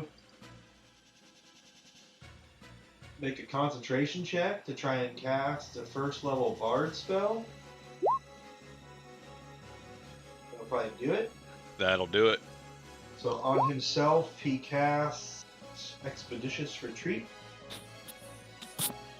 What is the... Oh, he's your spell failure. Yes. So between trying to look for where the thing goes and casting the spell, I'm guessing I don't have any move action left. Well, the perception check is honestly just going to be part of your turn. I'm not going to make anybody take a move action to do it. Oh, okay, cool. Well, in that case, now my base land speed is 60 feet, so halved is still 30, so... I love that spell. It's a really great first level spell. It really is. Neat. So everybody probably sees Luminthrin, classic Legolas style. He just starts to move really, really quick, and you see him kind of almost step on top of the snow rather than sinking into it. He's moving fast enough. Show off. You know, honestly, that kind of makes me think, well, for the first hour that you're in the snow, just being back to kind of like similar weather that you're used to, in a sense, I'm going to give you a +1 morale bonus on fear versus fear. I love it. Nice. I love it. Andrew.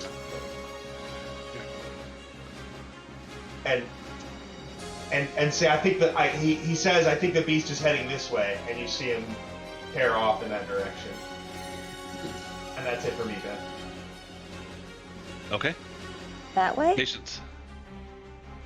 Go ahead and roll your perception check to see if Patience can figure it out. Yeah, I think he is indicating. Nope, nat one. Okay, Luminthrin is kind of pointing this direction. It's not letting me mark. But yeah, to the right is where Luminthrin is indicating. Thank you. Okay.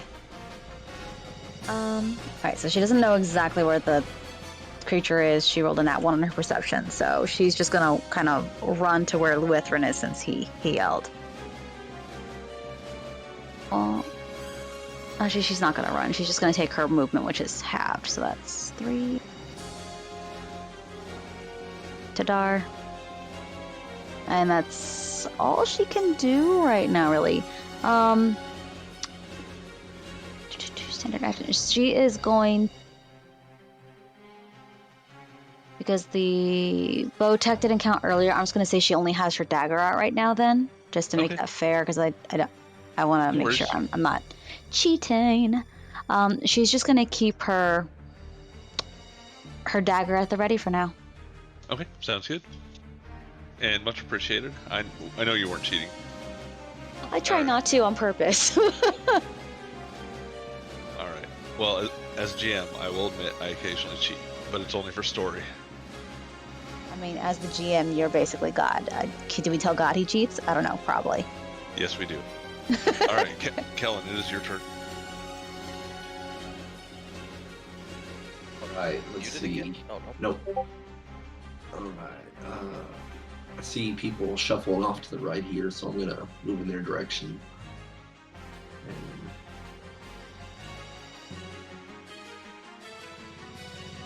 I'm gonna shuffle up here. Did you see where it went? I'll ask Luminthrin. I'm sorry, will you repeat that? I'm gonna move up here and shout at Luminthrin. Did you see where it went? And in response to your question, you kind of hear him shout, but he actually shouts, "Larnold, look out behind you!" And he points that direction, Kellen. That's my turn. Okay. I've double moved. Alright, Pumbaa. Let's see. Pumbaa will stay next to Yukimaru and Le Horsey. Baron. Baron. Unlike Patience and Jace, Yukimaru and Pumbaa both get along really well. They're actually buddies. They play cards together. For sure. Okay. Jace, what you got going on in life? Homeland. Oh yeah. A full move to there. Okay. That'll probably be my turn. I think they're just gonna stay huddled there. Tag anything that comes near them. All right. Adriel. She's basically doing the same thing. She's rushing out. And that's her turn. Okay. So, old Bulette appears. Bulette. Oh, wrong one. Let me go ahead and get to my select tool. And it looks like it was going for Larnold, but when it was doing so, it was going to pop up directly underneath him, and so it pops up right where it was before. So just let me pop it to the token layer. Oh shit. And it would have taken. In fact, it starts. You feel the ground rumbling underneath you, Lutheran, as this thing is trying to come out directly below you. But according to D&D rules, I have to make it in its own unique squares. You are almost knocked off your feet as it comes through the ground around you. Snow, earth, rocks just pour out of a massive hole as this thing clambers out, moving through this stuff almost like as smoothly as if it's water. And as it pops up, its head whips out, blood and is matted with rocks and dirt and snow. It's so cold out here, it's already freezing to its sides. It lets out a massive vaporous roar into the sky as it is going to bring both claws down on you, Lutheran. That's where Larnold was standing. It seems to be trying to attack whoever was there. I will attempt to parry the first one. Okay. Does it take an attack of opportunity coming out of the ground? I mean, you can consider it a 5-foot step because it's moving Okay. into the square. It is not Roger moving that. through. Yep. I was just curious. No worries. So that was the first one, is a 16. Let me go ahead and roll the second one. I don't know why it's like that. And here's the second one. Ooh. I should have parried the second one apparently, but that's okay. Roll mid damage. But since I did successfully parry the first one, I'm actually gonna riposte. Since I successfully, I was trying to spend a second point. Okay. Does that mean you just get a free attack? Yep. Okay, go ahead and deal the damage before I...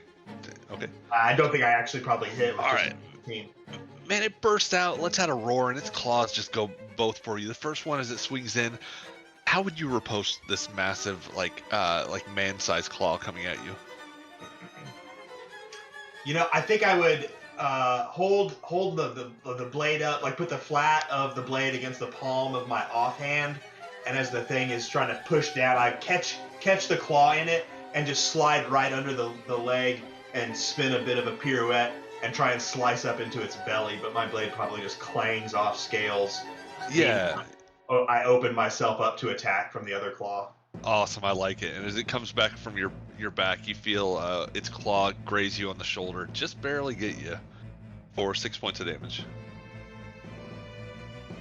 All right. Okay. And that is its turn. Larnold. Oh, also before this, you have your ready to action. So go ahead and cast if you can cast your diamond spray without hurting everybody, you can cast it. But I don't think that you technically can without hurting everybody. Yeah, I'm going to read. Figure that out. Is it a cone? Yeah, it's pretty much a cone. And it's a big ass cone. You should be able to hit if you move 5 foot to the left. It was a ready to action. And Oh, I see. yeah, so the ready to action you couldn't, but on your turn you could. Gotcha. Okay, yeah. So do I just can't? Yeah, you just can't take your ready to action, but it is your turn, so you can still move and take use that if you would like to, or do any other spell that you have. Okay, so if I move like 10, so I guess that would technically be 20 in the snow. Would I be able to? Yes. Then I can cast. Yes, you can. But just so you know, as you move there, it is going to take its attack of opportunity. Okay. And I know you're new to some of these like more complex combat situation, since you've only played kind of lower level games in Pathfinder, you would be able to roll an acrobatics to avoid its attack of opportunity to move there. But realistically, I know your character. There's no way you have high enough ranks to do so. Yeah. Because Adriel tried to earlier and it wasn't even effective. So let's just say whether or not you tumbled, it's still going to get this attack of opportunity, so you can set yourself up for this. Is that reasonable, or do you want to change your action? Let's see. If I only move the 10 feet, can I cast like a diagonal one? I will see if the template will fit there, but I don't think it will. So let's go ahead and find out real quick. I think she can. Because it just has to average. Okay, so let me go ahead and throw the template out there because I like it more than I like Brad. Sure. Because I did not pay $6 for Brad. So I do have a diagonal con. Let me see. Oh yeah, we have. Yeah, go ahead and drag it out. I forgot you guys have the ability to do that. Well, shit. It is turned around. So Did you just move 5? You did move 5 feet to get there, right? yeah. Well, Okay. technically 10. I Yeah. guess. So in the- he will still get his attack of opportunity, but you go ahead. Let me go ahead and take that. Okay. So Luther only took 11 damage, or 6 damage last turn? It looked like 11 to me. How do I remove it? Click on it and then hit the delete key. Or if you want to move it, you can hit the little. I just wanted to wait to pull it out until after the game. Yeah, Lutheran took 11 points of damage. Okay. Oh. Sorry. Okay. And let me go ahead and roll his. It reaches out to try to bite onto you.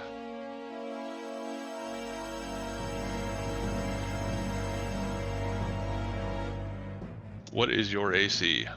18. Okay. Shit.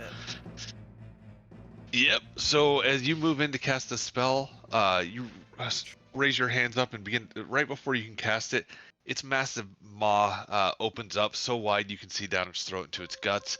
It opens up and its shark-like teeth bite right under your center and your arm and crunch down hard. You take 21 points of damage. Jesus It hurt. Christ. Yeah, it hurts like shit. Does Arnold give a manly yell, or is it more like a? I mean, he'd have to make a concentration check as well. The DC is 10 plus damage taken. Well, no, plus no his because he spell. no, that's not true because he did not cast the spell. He was not Oh, taking an okay, attack yeah. opportunity from all his movement. Good call. That's my bad. It's all right. Still, though. Fuck. Yeah, he's just gonna let out like a gah, you know. Okay. Yeah, that's fucking rough. Do you still cast your spell, or do you give up? I definitely cast the spell now. All right. Okay. Slap that template on there and roll it. Awesome.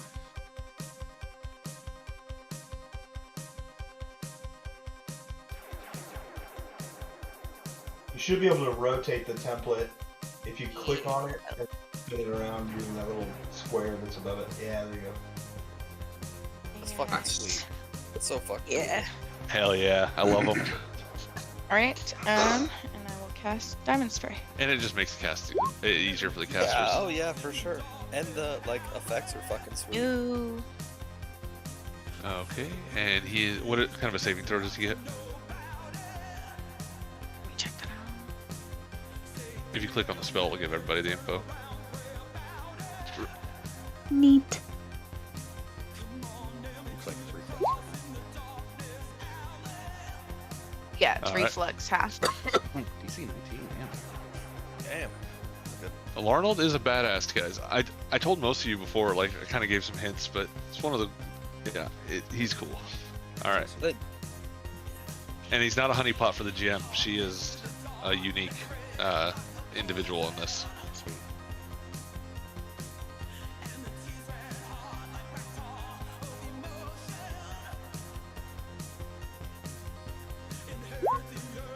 Oh, nice, that bypass damage reduction.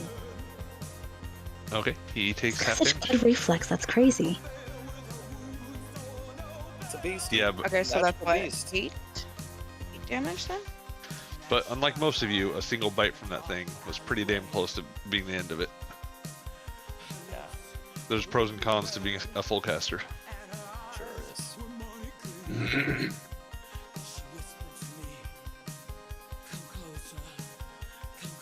The things you can do make up for it, that's for sure.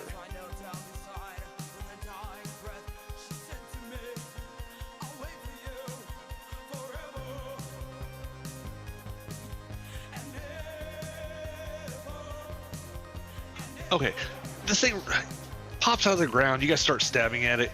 Larnold, you step forward to cast a spell at it. It takes a massive bite out of you. You give a grunt, move your hands together, and say the word. And as you extend your hands together, you guys see just a spray of just sparkling, sharp glitter slash against the snow, leaving a trench all the way up to this thing. And as it does so, it bursts out in front of you guys, just a massive wave.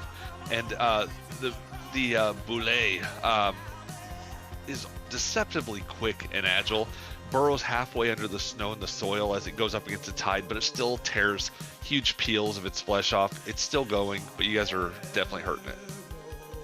Anything else, Lauren? I do want to ask, how long has it been in game? Do I need to cast light again before I end my turn? No, you still have time. It's probably only been about 30 minutes for you guys. Okay, all right, just making sure. And that's my turn. All right, Lutheran. All right, I think I am going to checking action type real quick. So the swift action, I activate my arcane pool, which adds another +1 modifier to health check. And then I'm going to cast, I'll roll my concentration check. I'm going to cast Shocking Grasp through the blade and try and cut into this thing. So first up, concentration. Yep, to cast defensively, and then you'll also have to roll versus the weather. So the 19, because I've got a massive modifier, should be fine to cast defensively. Just a first level spell. And then against the weather. Yeah. And then, so I cast it okay, and then I'm going to use 1 hero point before I roll this die to add +8 to the roll. Okay. And I make my attack.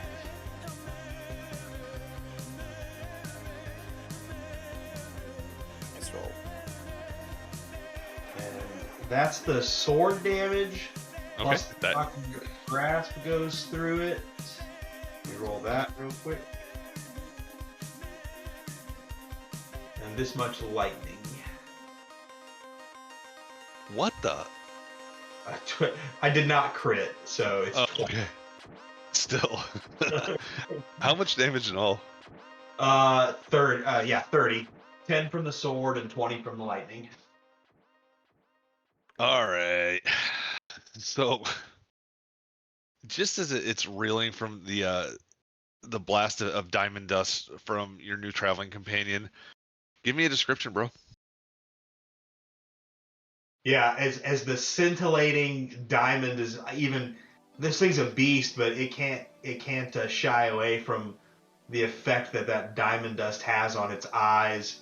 And Luinthrin's the right time, right place, and he just sees a soft spot between the chinks in this thing's natural armor, right in the thing's neck, and with a quick uttered word, jolts of crackles of electricity start to rime the blade, and he just wedges this thing deep into a shoulder joint where the shoulder meets the head and the neck, and just drives it in deep. Okay, as you do so, its entire body just lights up enough to where you see a huge portion of this map, or the surrounding area around you. You can almost see through its carapace to its bones as blood spurts out from this attack.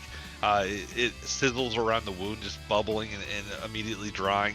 The thing lets out a whoo and dies. It falls into the snow, and just blood starts. It doesn't die, but blood starts pumping out of this nasty wound onto the ground. It's breathing heavily like a wounded cow, and you hear its massive snorts through it, and its blood is just immediately freezing in the snow and ice.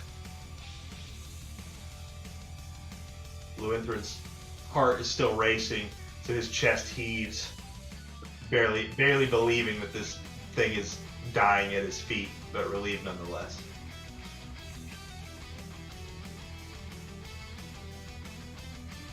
Adriel only gives just a moment to kind of catch their breath before she says, "We need to keep moving."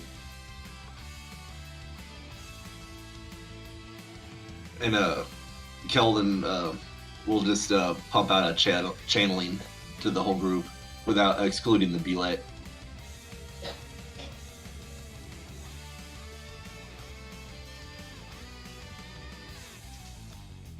Okay. Too, right? Can you give a description, Kellen? This is all first time for Larnold to see this stuff too, and it's gonna help. Yeah, just as soon as the Violet crashes down into the ground, defeated, Kellen will grab the tree-shaped holy symbol around his neck, and as he squeezes it, kind of a pulse of green will shoot out from the holy symbol and go out to about a radius of 30 feet. And everyone inside this barrier will heal 11.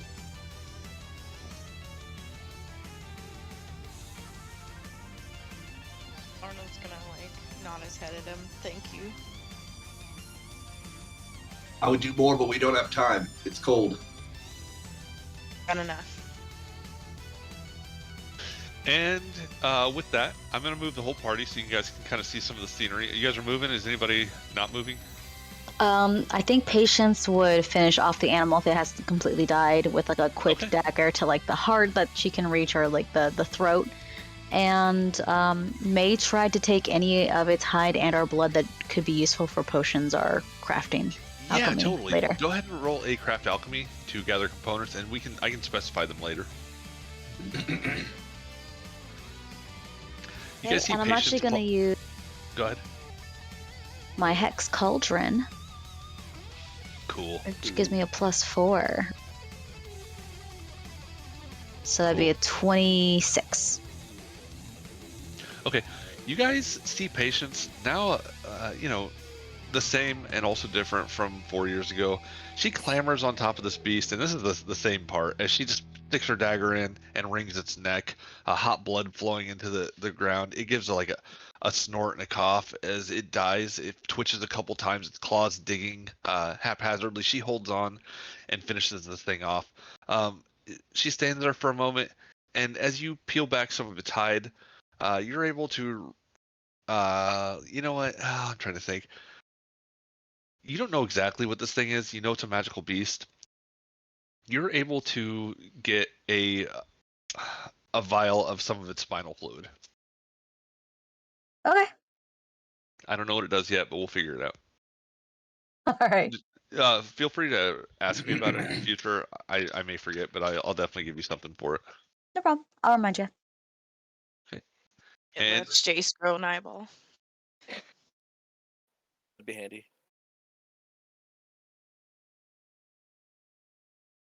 okay, and it is dead. You guys move along after. Does anybody say anything while she's doing this, or is it just like normal stuff? You guys are like tapping your watch. If it's taking time, I'll aid her. So Adriel we can will get stay it done back. with quickly. Adriel will stay back and kind of keep guard over her while she does this, knowing that there's probably no talking her out of it.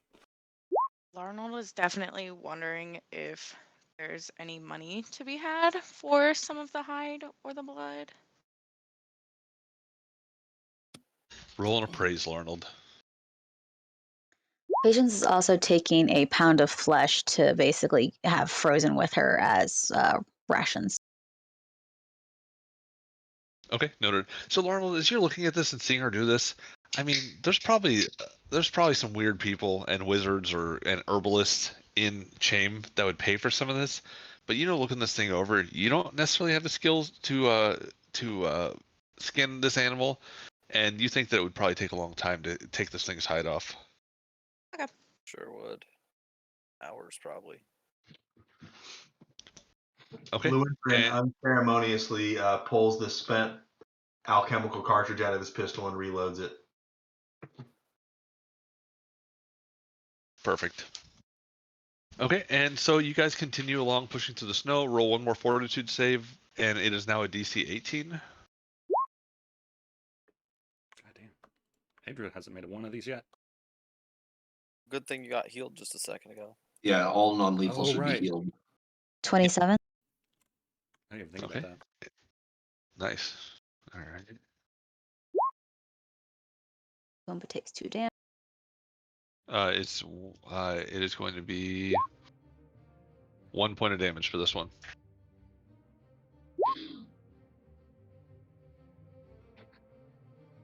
Plus 4, 17. Still not enough. Boomba takes. Jesus takes damage. What was the DC? It's a DC 18. Go ahead and roll for it. Save, Just Arnold. made it. Oh, I did. It was a 14. I did. Yeah, 14. Okay, you will take a 1 point of non-lethal damage. Yeah, I Should did. make it. Okay, thank you. All right, and you guys continue to move along. It becomes clear as you're moving through here. You think that these boulders Also did are that. honestly in kind of an organized position. It's really strange, and as you're looking through here, they're almost set at intervals. As you see them shining in your torchlight as you come closer and closer, you realize there's something looming ahead of you. It almost looks like an archway, and as you get closer, you realize that there is a henge. On top of it, boulders have been stacked up on top of this. This henge is probably 14 feet above you. Massive stones that no man, maybe Vent, could lift. And as you walk underneath it, following the trail, this is obviously an artificial, like an unnatural formation. The rocks as they loom over you, faint, weather-worn hieroglyphs are carved into the sides of these rocks. Can I roll a knowledge history to see what they are? Or arcana? Yes, you can. Can I roll a linguistics? Yes, you can. Engineering? Yes, you can. Craft bakery? Yes. Fuck yes. Can I roll a heal check to read this? You fix the rocks. It becomes a building. You're fine. Sweet. Okay. Yeah, I don't have local or history or anything like that. I have geography, which is I don't think really appropriate here. So. All right. So I'm going to say that with the histories and the linguistics, you guys all recognize the barely legible runes as Guk. Okay, the ancient giant language that is on a lot of monoliths and formations throughout all of Pyresia. Okay, these things have the carvings themselves are huge. 10 times as large as a hieroglyph or a letter carved by a human would be on these things. You don't have time to decipher these, but Adriel, but that's definitely enough to recognize them, just like with the history checks. Jace, with your 14, man, you've heard of certain megaliths, especially. I mean, Pyresia is famous for these things, these Pyresian runes. You've been to Pyresia even in your day, and you know that it's said that giants were the ones that originally tamed this nation. So you can assume that as well. And this is enough, at least for the 3 that rolled 15s or higher on their linguistics, to assume that you're still in Pyresia, the country that you're heading for. Nice.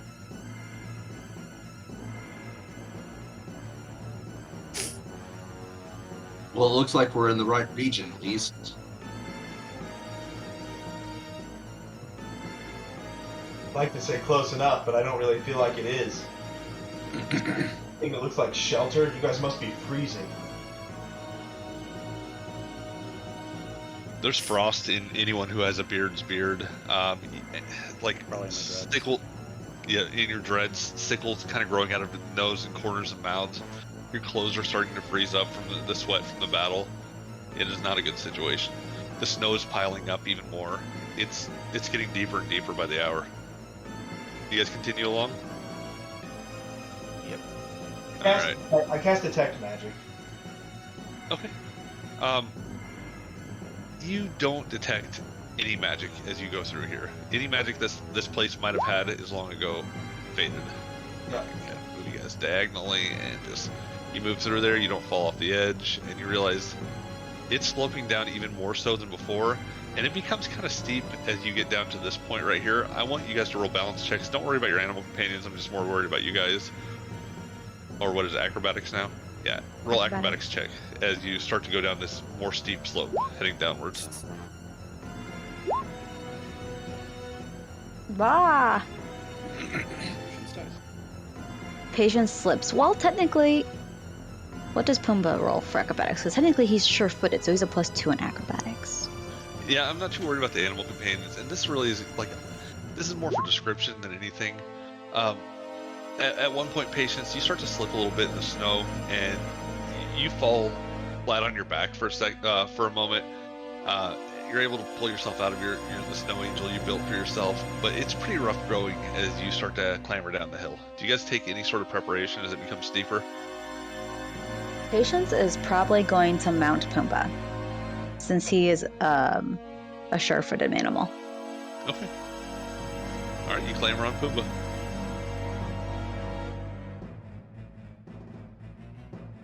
Adriel will steadily probably... getting more of an incline. It's not getting like more and more of an incline, but it's more of an incline than it was before. It's pretty steep at this point. I don't think it'd give her a bonus or anything, but Adriel will use her glaive as sort of like a walking stick to try and steady herself. Okay. Other than that, I'm not taking any other precautions. All right. Probably just moving slower. Yeah, moving slower for sure. All right. So 10 minutes, 20 minutes, 30 minutes, 45 minutes. I'll get there. 45 minutes, an hour passes as you guys push down. This wind blows against you. Snow piles up on your clothes and your hair. It gets deeper and deeper. At this point, it's getting up past your knees, almost getting to mid-level as the snow billows in. It's getting thick, and especially those who rolled their survival checks before to recognize this, realize it's not going to get any better anytime soon. And when it does, it's just going to slow down the snowing to. It's still going to be falling pretty heavily. Every now and then you catch a glimpse of the cliff face going downwards. You can't make off anything through the clouds or the snow, but you can sense it as your ears are popping, as the cloud or the air becomes thicker, that you're getting closer to like more of a base level as you go down the mountainside itself. I need you guys to roll here. I'm going to go ahead and write it out.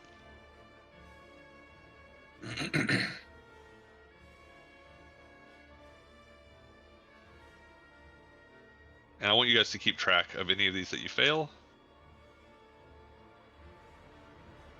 I need you to roll fortitude with the DC of all of those. Just tell me how many you fail, and I'll roll for it. Just give me the number that you guys fail, and just let me know.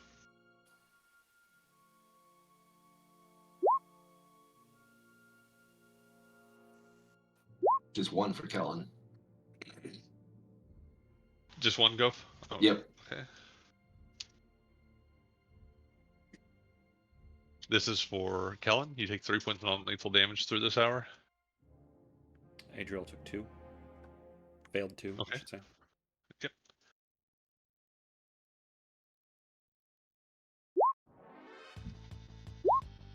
You take 11 points of non-lethal damage, Adriel. You're definitely not used to this kind of weather. Definitely not. I failed 4 of them. The last 3 or the last 4, actually. Okay, Larnold, you failed 4, you said? Yes.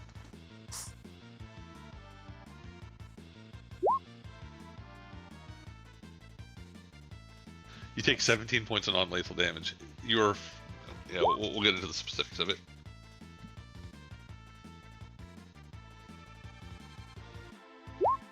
At a certain point, does the cold, like, cause us to become, like, fatigued or anything? I don't remember how it works. Only if you're forced marching. Oh. Okay, so Patience failed 3.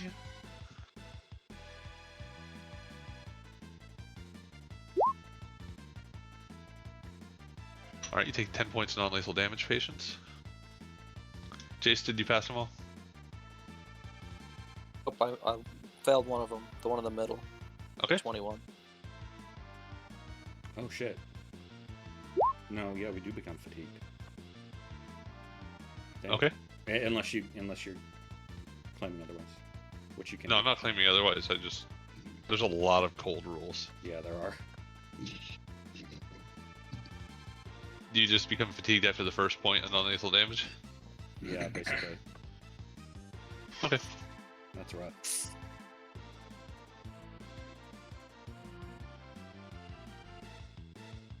Okay, perfect. Alright, and Jace, you saw that non-lethal damage you took? Yeah, I took 1. No, I didn't see the damage. 6. I rolled 1d6, and Okay. you got a max. We'll wait till Lewin turns back, and we'll give some descript for this, and we'll get to the next point. Sorry, I'm back. Okay, no worries. Alright, so, man, you look back at your comrades every now and then, and you realize they are freezing. In fact, Larnold is looking especially bad. His lips are blue. I mean, his skin is very pale. His hair is covered in frost. He's shaking violently, and he looks really, really damn cold. Let's see. Patience is also looking pretty dang cold. Does normal healing cure the hit points from freezing? From non-lethal, it should, right? I will have to check.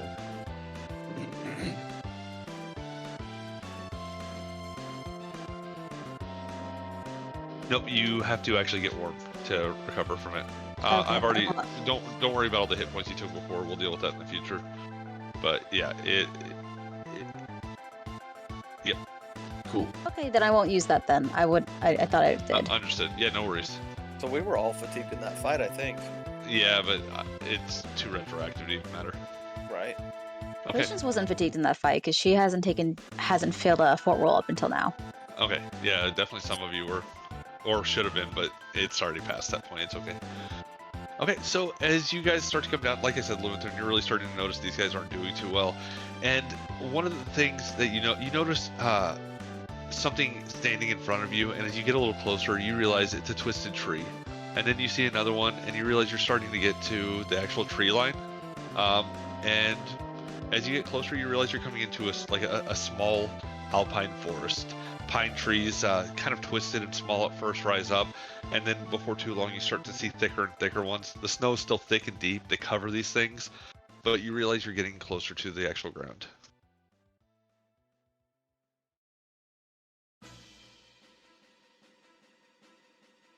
And I'm assuming, Lewinton, you're the only one that is not fatigued at this point. You're probably taking the lead still.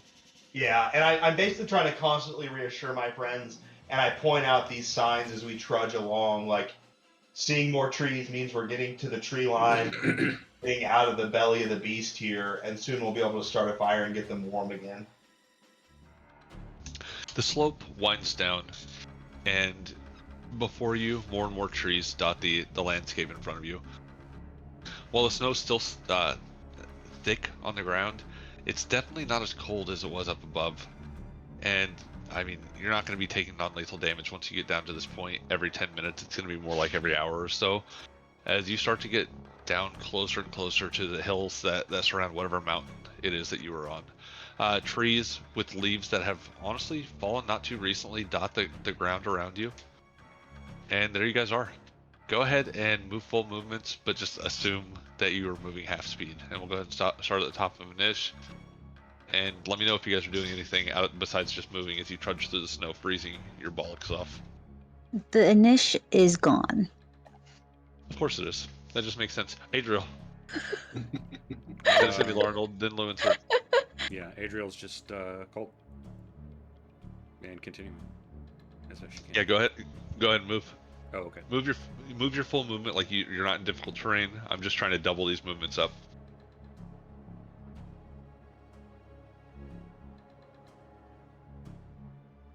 Who's Can you turn is it see? next? Did I move you guys to the new map? Yeah, okay, good deal. All right, and did I give you your light still? Yeah. Yep. Okay. All right, you move through snow drifts, past small icy ponds. Okay, and Larnold, just move 30 feet per round, so you can move 60 feet total at this point. Okay, and I assume I need to redo the light spell? We can just assume that you did it at some point not too long Okay. ago. Okay. You said 60 feet? Yep.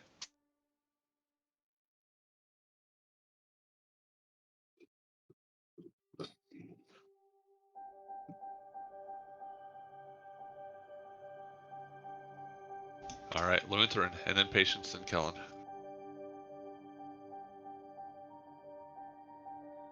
Lutheran goes to here.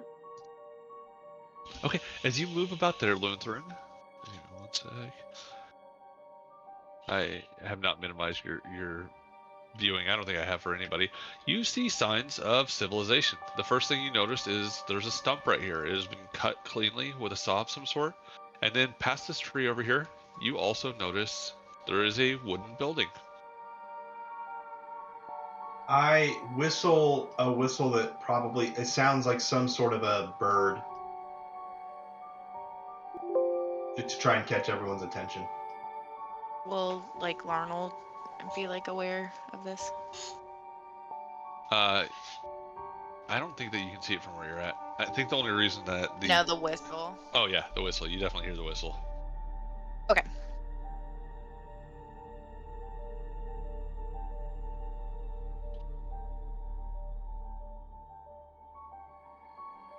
Patience and Lutheran both have their normal night vision on, but I'm not too worried about it right now. We'll just move on.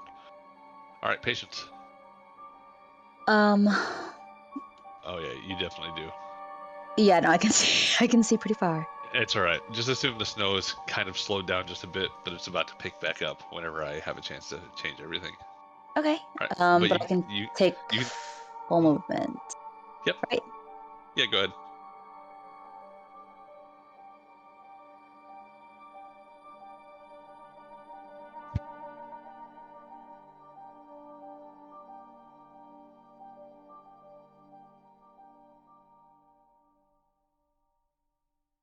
You see trees dotting the area, and massive snow drifts. You see Lutheran off to the side. You guys meet eyes and realize that the snow's cleared enough for you guys to actually see temporarily. Okay. Anything else? No, that's it. She's just moving. Kellen. All right. Let's see.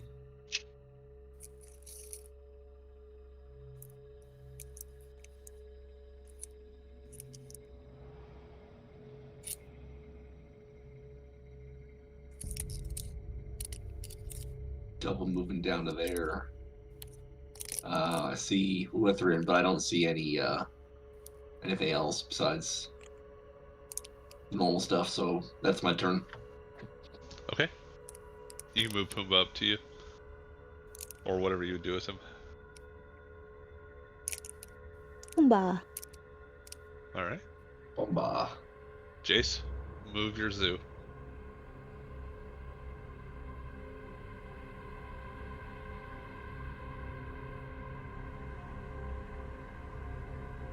You can move a full movement, Jace.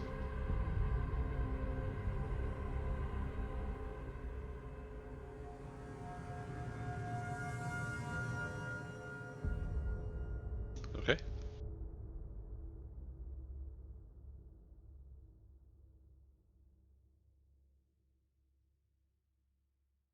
All right, Adriel, then Larnold.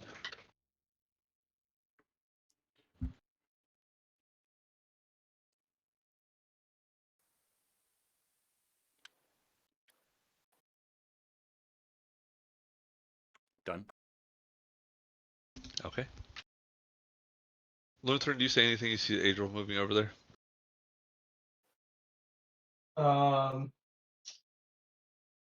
Do I kind of assume Adriel can't see some of these things? Yeah, definitely. Honestly, you guys shouldn't either. I'm gonna say the snow's cleared a little bit, and it's enough for you to kind of make out the vague shapes that you see, both you and Patience, with your dark vision. But the torches are still pretty impeded by the snow that is there, and the wind's still blowing. It's still howling through the area. It pulls at the branches and the trees. It's still blizzard-like conditions. I'm trying not to like shout out. So as Adriel walks kind of like nearby enough to me, I try and get her attention, and basically like gesture, not like frantically, but like, hey, circumstances have changed.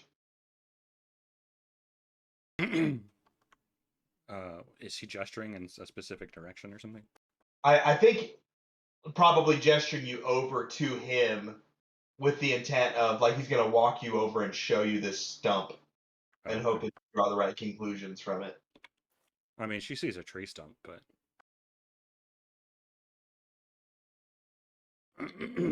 If you don't seem to draw any like natural conclusions, he'll try and get close enough to say in these conditions without having to yell and like point out like people live close by here. She'll just nod and kind of stay alert. And that's all he was trying to do, is make sure, which Cool. you're always on high alert, but Well, she probably wasn't as high of alert as she is now. So thank you. Yep. All right, Arnold, where are you moving? We can do the full 60, correct? Mm-hmm.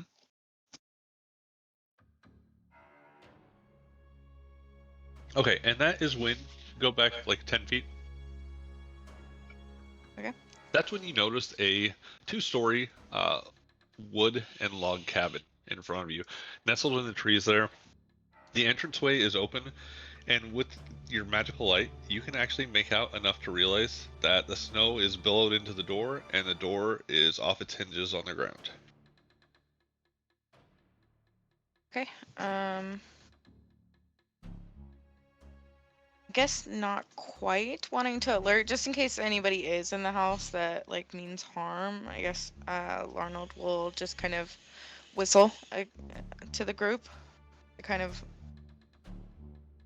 I don't know, get them to come over, but hopefully not like let them, like he'll try to like not let them pass until like they can all kind of see that the door is like off the hinges.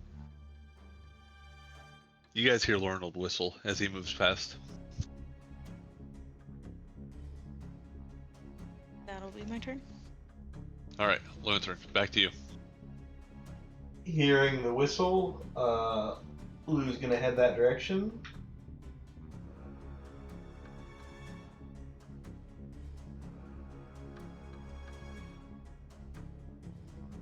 Okay. And you can definitely clearly make out the building there as the wind whips against it. You see a chimney in this area rising up to the side of it. Like I said, it's 2 stories. You see a window to the side right here going in, and is that as far as you get? I could get to there, and I'm gonna peek in the window if I can. Okay. Yeah, you see inside the snow is billowed through some of the broken windows. You can see it on the floorboards in there as well. Some ice kind of frozen to the floorboards themselves. You see a gray and white skin bear rug on the ground in front of this fireplace. You can assume, and that's what you see. Go ahead and roll a perception check.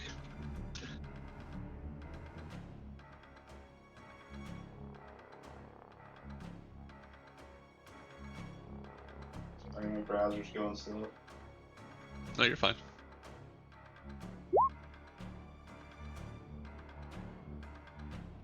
Well, Okay, as you peer through this open window, you don't make out any movement inside.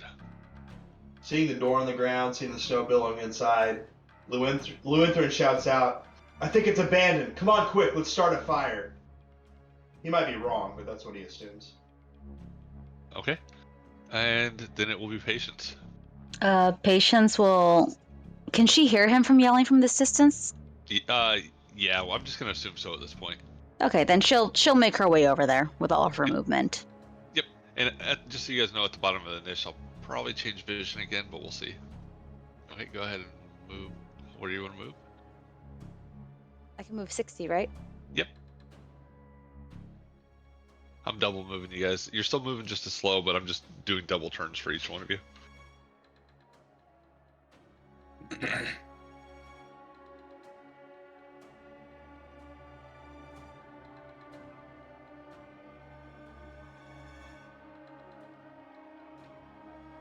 Alright, Patience, as you peer through the door, you make out something that the rest haven't seen so far. The door shattered to the ground. Inside, laying in a pile of stained floorboards, you see a skeleton laying there. The fireplace has, the wood and the coal from inside has been pulled out long ago. Someone died in here a long time ago, and they're still laying there. Patience glances around, I guess, to see if there's any kind of like creature tracks that would possibly mean something's moved in there besides the dead body, but she's honestly not concerned. It's not her first time staying in an abandoned hovel where there might have been a skeleton or two left in the building. She usually just swoops it to the side with her feet. Okay, fair enough. All right, Kellen. Alright.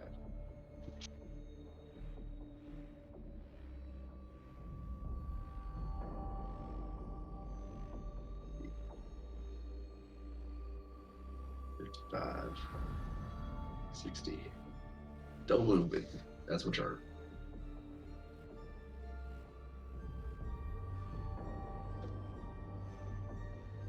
Okay, so you enter into this old place, and since the snow is not blowing, I'm going to go ahead and give you the full effects of your torch once you're inside. Give me a sec. Or your light spell, is that what you're using? Yep, light spell.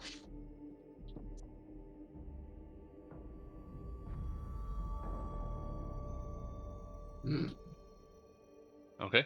You can see the inside of this decrepit from weather hut.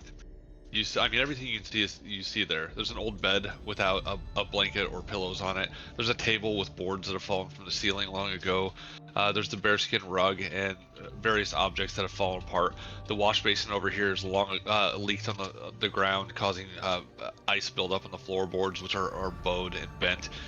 Even though it smells, I mean, it smells cold. You can still smell the smell of a very old mildewy house from water getting in over seasons. It looks like it's been like this for a while. The skeleton on the ground, you see a broken axe at its side, and puddles of ice and snow, broken floorboards. That's what you see. All right. Okay. I don't see any threat. It looks safe. All right, and Pumbaa. Puma was just moving up to where Patience was, or is. I moved him on her turn. Okay, cool. Jace.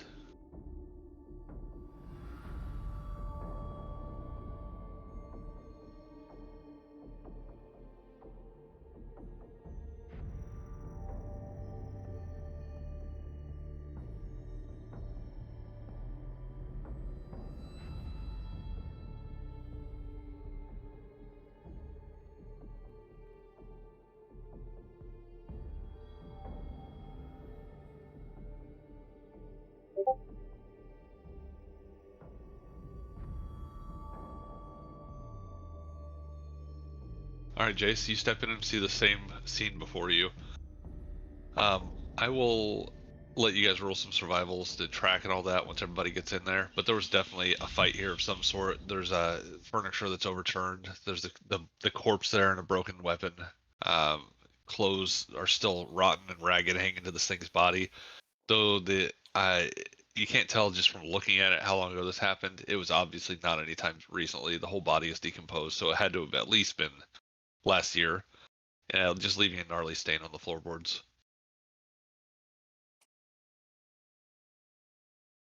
Is that your turn, bro?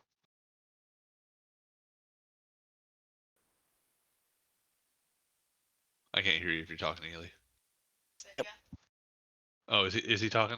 I cannot hear him, so I I'm couldn't gonna. hear him either. I can't Okay. hear him either. Odd. I can hear him. There, Oh, there you I go. heard him. Now I can hear him. Weird. Okay. And what did you say, Ely? I didn't hear any of it. Is there any wood in here, or is it like for the fire? There's firewood? There's plenty of furniture, and it looks like there's actually like coal, and I mean other things that were burnt here. But inside directly, you don't see any firewood sitting around. I mean, I'm not opposed to pulling up floorboards. We need a fire. Hell yeah. The table There's looks a janky as table over hell there. too. Yeah, Yeah. table. Yeah. Okay. Adriel.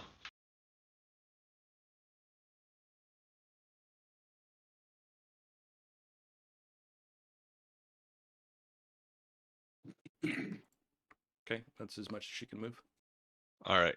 Go ahead and just move yourselves in there if that's what you're doing. I'm assuming the horse can't get in there. Technically, it can squeeze in there. Okay, okay. Yeah, large can squeeze through medium, right? Yep. Did you Everybody say can the axe move is their- ruined? It's broken in half. Axe? You said?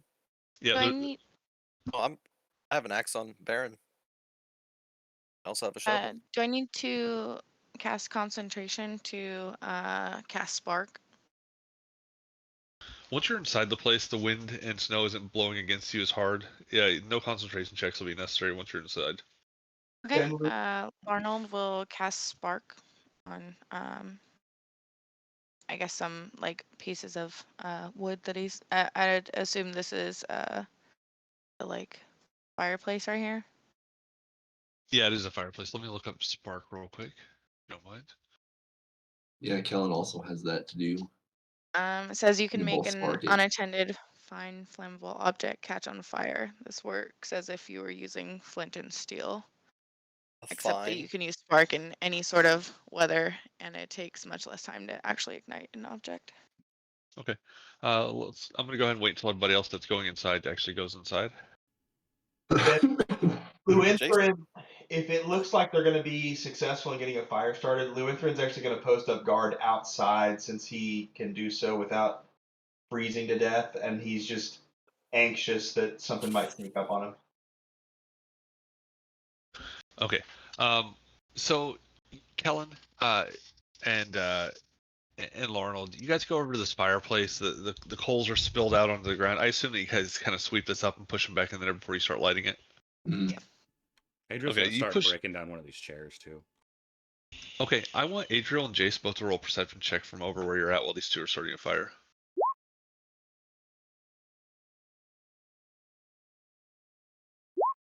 Adriel and Jace, you said? Yeah, Adriel and Jace over in this little corner that they're in. Okay. Probably would have Okay. picked up one of the boards from the table and started making shavings on it. Sure, man. As you pick up a board, brush the old ceramics off of it to start making shavings. As you guys look over here, you notice there's a pile of wood here. As you look up above it, you realize this was a ladder at some point leading up to a trap door to the second floor. Okay, Kellen and Larnold, it takes 2 or 3 sparks from both of you to finally get a fire in some of these old wet coals, but you're able to spark a small fire, and just the warmth of it uh, is incredibly welcome, and it starts just heating up your hands as you extend them before you. What are the rest of you guys doing? Breaking this table down, piling up wood next to the fireplace. I was gonna leave the table. I was just gonna start with the chairs. I'm not. I'm disassembling the All right, table. good, go for it. There is Breaking the boards edge from of the it. ceiling also. I assume those are wet from the ceiling. I assume they're damp. You know how hard it is to start a fire when it's damp? It's almost near impossible. You have to Well, break we into got the center magic. of the wood. Yeah. And everything's a little bit damp in here, but with the ridiculous survival checks that everybody has and the sparks, I'm not going to do too many rolls on it. But that's definitely something, Jace, you'd probably know. It's going to be a pain in the ass to get it started. But And you to think keep it that, going. yeah, you think that with everybody there, you probably can do it. While Okay. they're inside, Patience is actually going to cast Detect Magic to see if there's anything. And she's going to look at the ceiling where the second floor is, because she doesn't know that what Adriel and Jace sees, but she knows from when they were walking into the building that there is a second floor. Okay. Just give me one sec.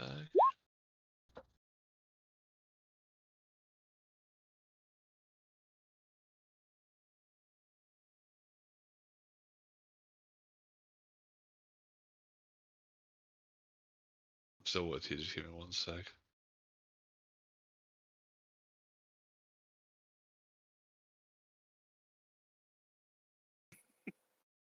I just picture Jay's just like kicking the table apart, just like ripping boards out, smashing them on the ground, fucking making a shit ton of racket.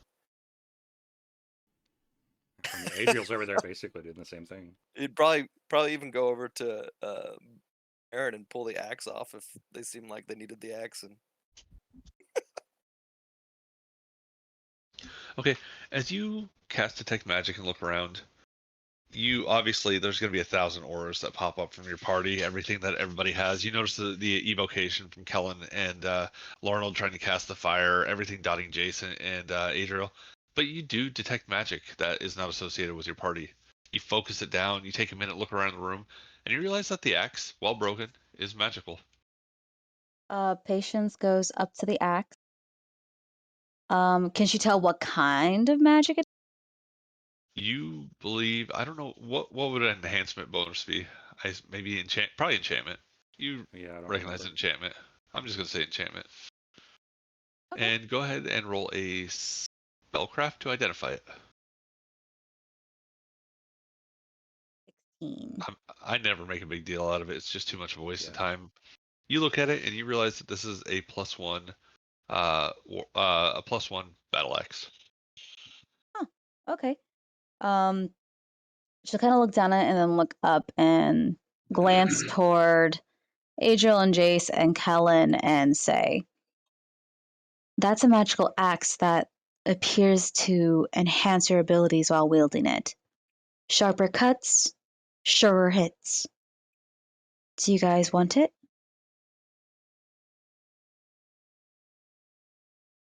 Larnold does have, let's see, one moment. Yes.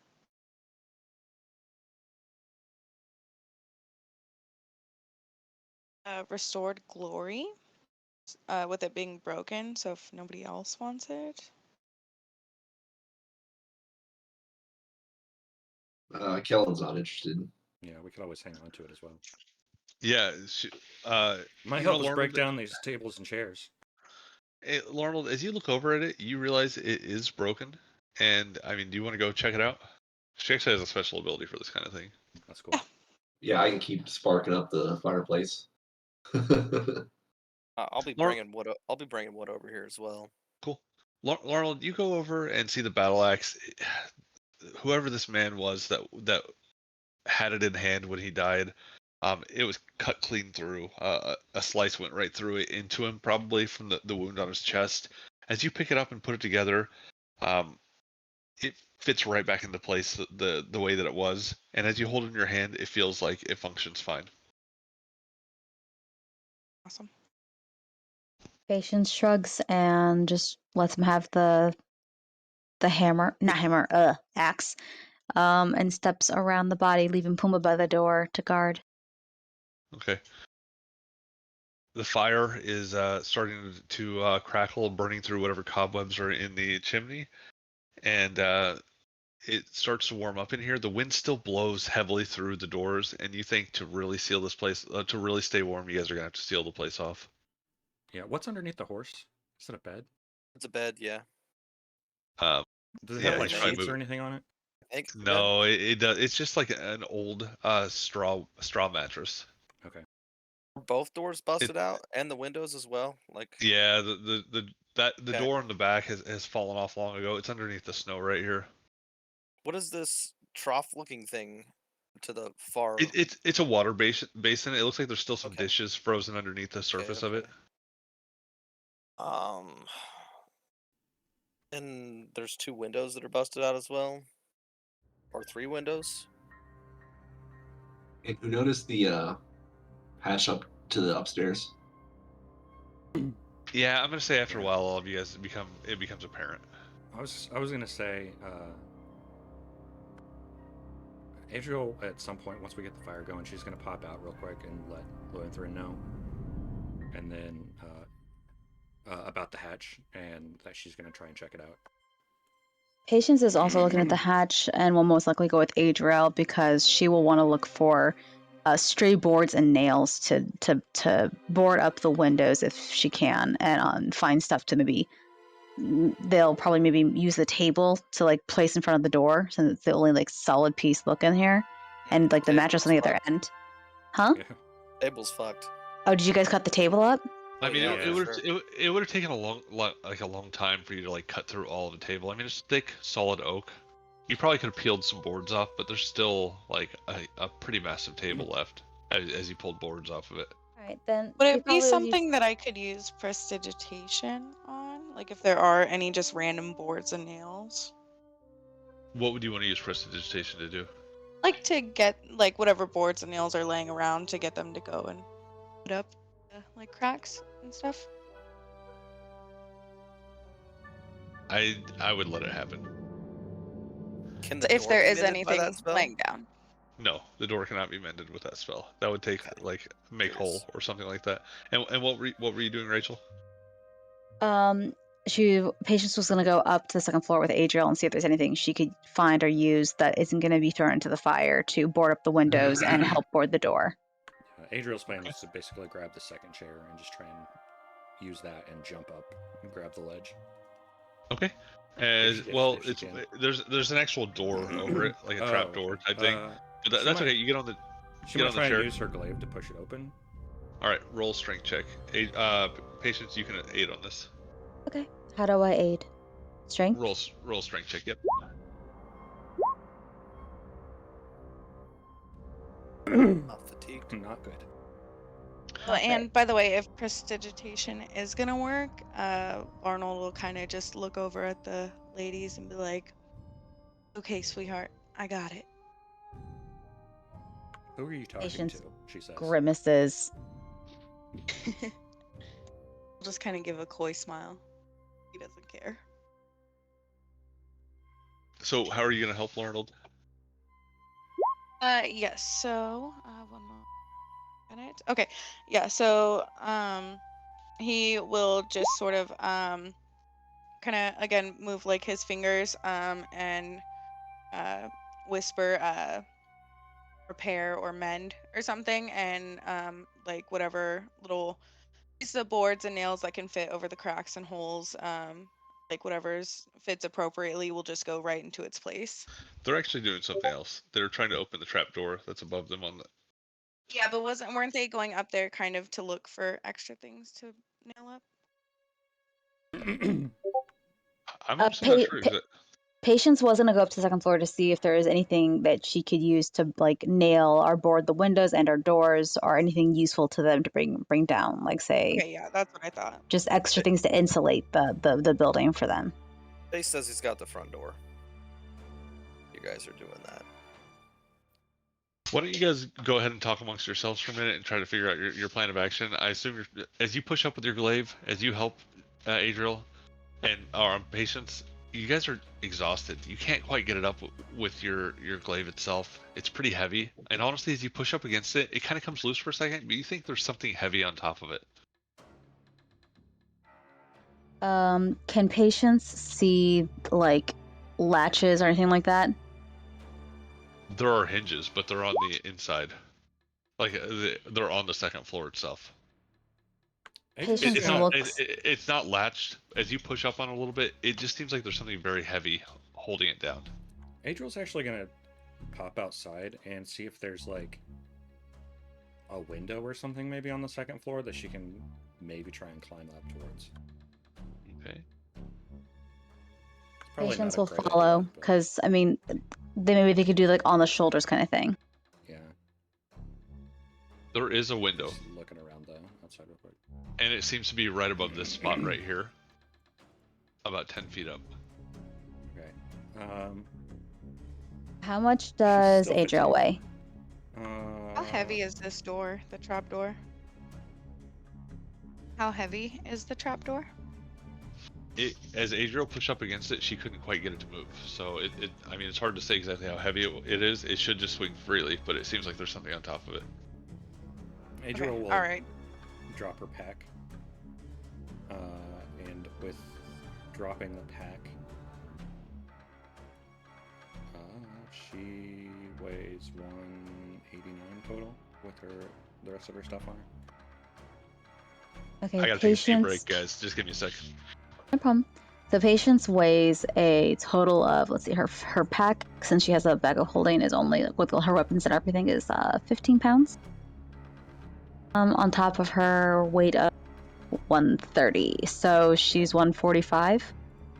You know what? I'm gonna have to take my armor off and drop my glaive. I just realized that with the strength penalty from being fatigued, that was like giving her an encumbrance. Oof. So that'll help. Do you want to lift Patience up there and see if she can? Sure. Because I think that might be easier for right now. You can't be any worse at climbing than me. Hashtag doubt. I've got a total of +4 right now. I have a -1 on my climb right now, so yeah. I mean, Do you want to boost me? Oh, I was thinking more of an acrobatics thing. We could try it. Because See my what gets dex us. isn't horrible still, which is great. I'm lighter, so I have a Yeah. little bit. I should be maybe okay. Cool. We'll see. I'm gonna look through my what stuff and see what else I have, because I thought I put a rope in here, but I guess I didn't. That's I've got rope if on we need it. me. Okay, because the thought was also patients could just shoot an arrow into the window with rope Actually, I and don't see have if you don't have rope. Okay, all right, then let's do a whole, maybe you Killer has rope toss if you need it.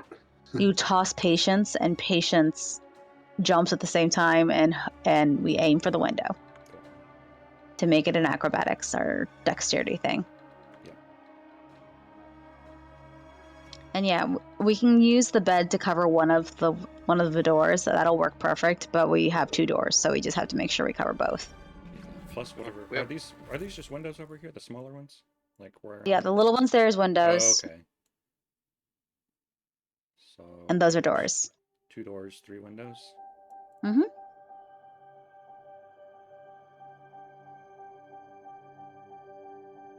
Looks like. Okay. Hey, Lutheran, are you just keeping watch? Yep. Go ahead and roll a perception check for me out there.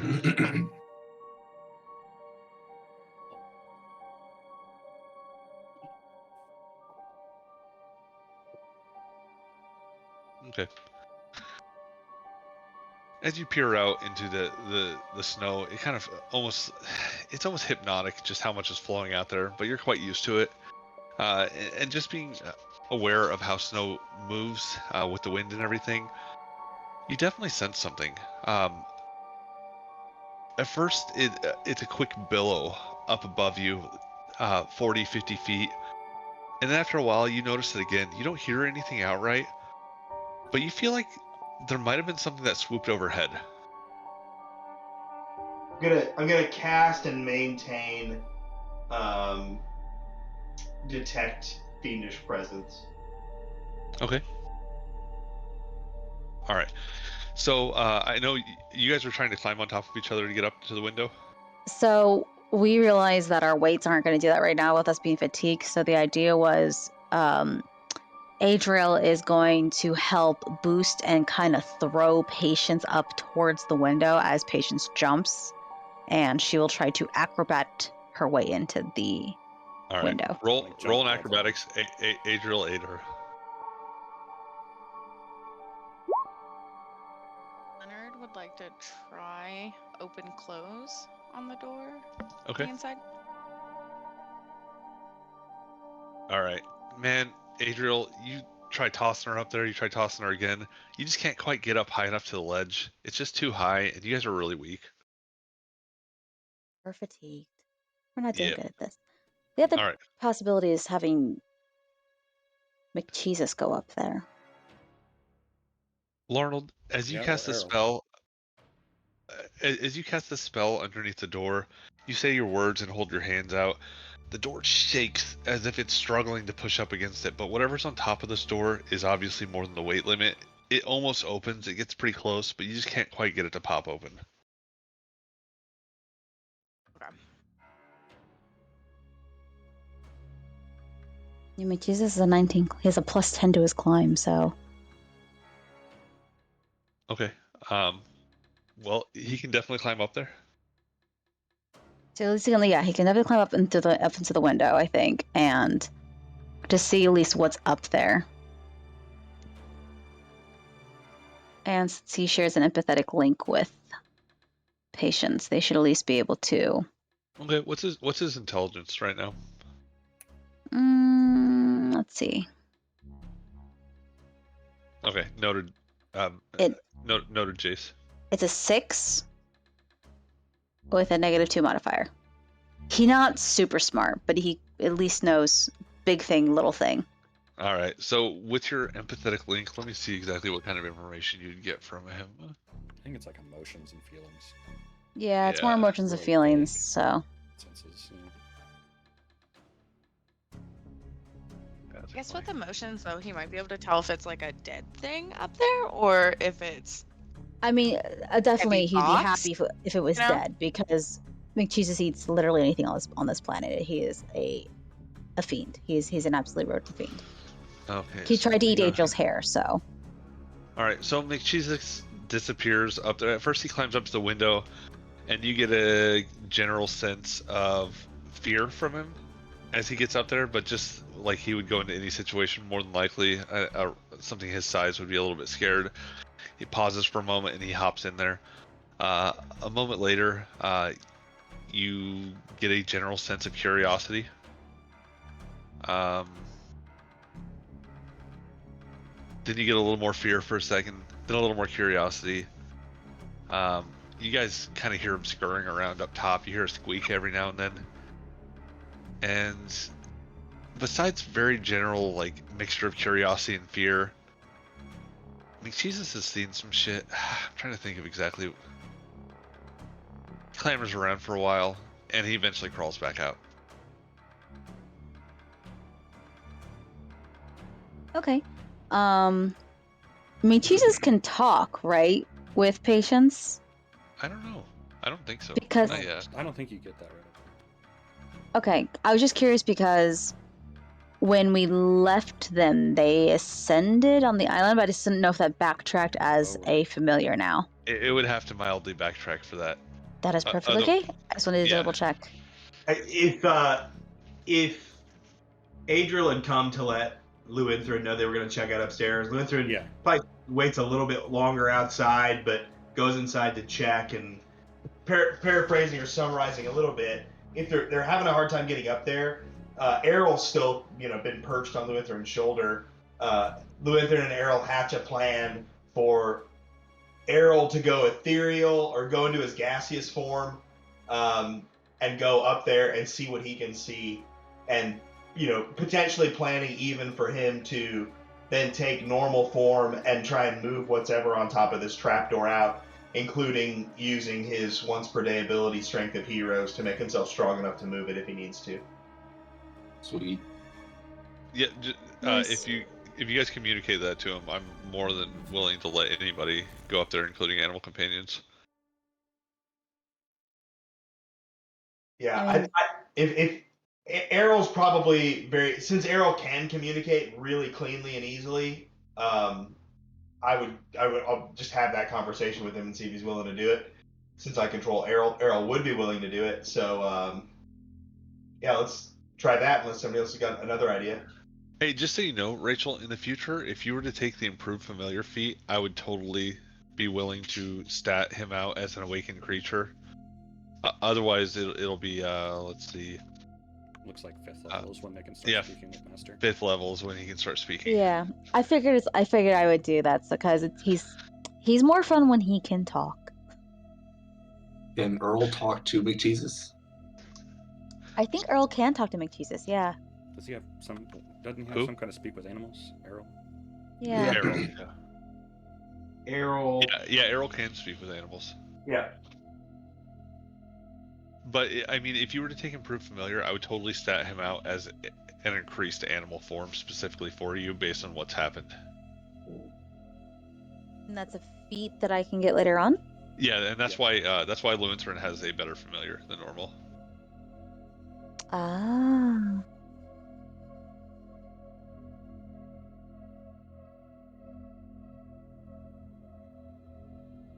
So you guys see Larnold try a couple times to cast a spell to open it. You guys also notice that Jace is,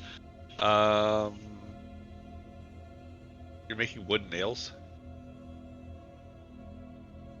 Yeah, Jason- wooden nails. Most buildings like this style of cabins are made out of pine. Since you said the table's made out of oak, oak's harder than pine, and I can wedge it between the boards. That'll give me the start, and I can pound them in just like nails. Okay. And It's which a axe thing. are you using? I have a hand axe. Okay. It's just a regular hand axe. Okay, cool. You guys see Jace is starting to put a tarp over the door. Yeah. I'll probably assist him if I put can. one of the boards on the ground and then start chipping away at it. So I'm carving out tent stake style nails. Okay. Of the wood and just pounding them in. Okay, I'm gonna so do the is same it thing with the bearskin rug on the back door. okay? Cool. Lunthern, you start noticing Jace is putting a tarp up over the door.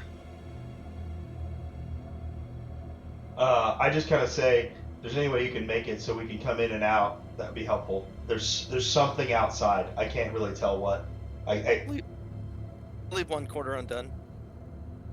Okay. I kind of say that loud enough for everybody to hear. I'm like, not to be alarmist, I could just sense something out there, but I couldn't tell what. It's hard to see anything, as you all know.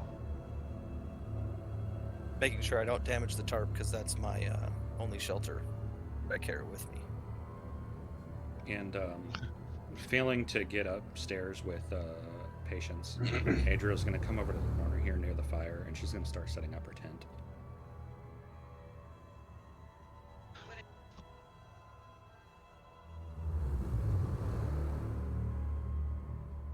With the opening near the fire. Where are you setting your tent up, Adriel? Just kind of in the corner here, like up against the walls with the opening pointed towards the fire. Okay, you set up your tent? Cool. It takes half an hour, so I'll be doing that for a while. Okay, Larnold stands under this door, stumped. He wants it open, holds the axe for a minute, and kind of looks at the door for a second. Patience, what were you also doing anything with that information? With the information of someone outside, or Just the little bit that you were able to get from McCheesus. I mean, she'll still go up there, but just be like wary now because McCheesus again has seen shit, and he is a little piece of shit. And he has eaten shit, so those feelings could literally mean anything. But it's always better to be on the cautious side.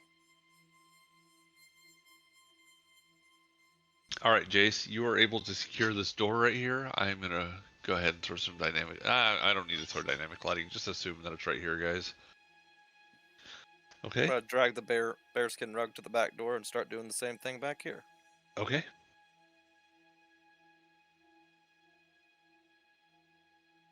All right, Kellen, and you're helping him.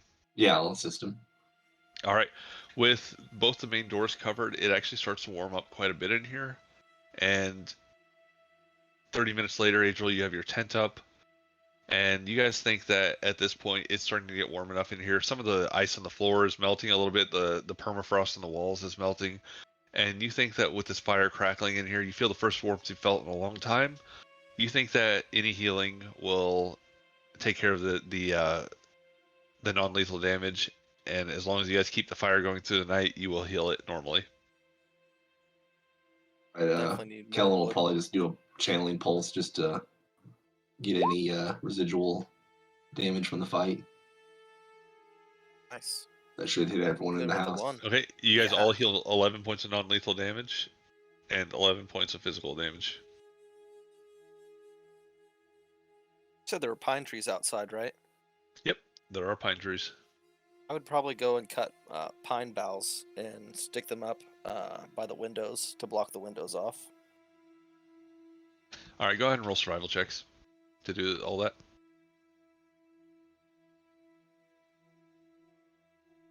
Let me click on this.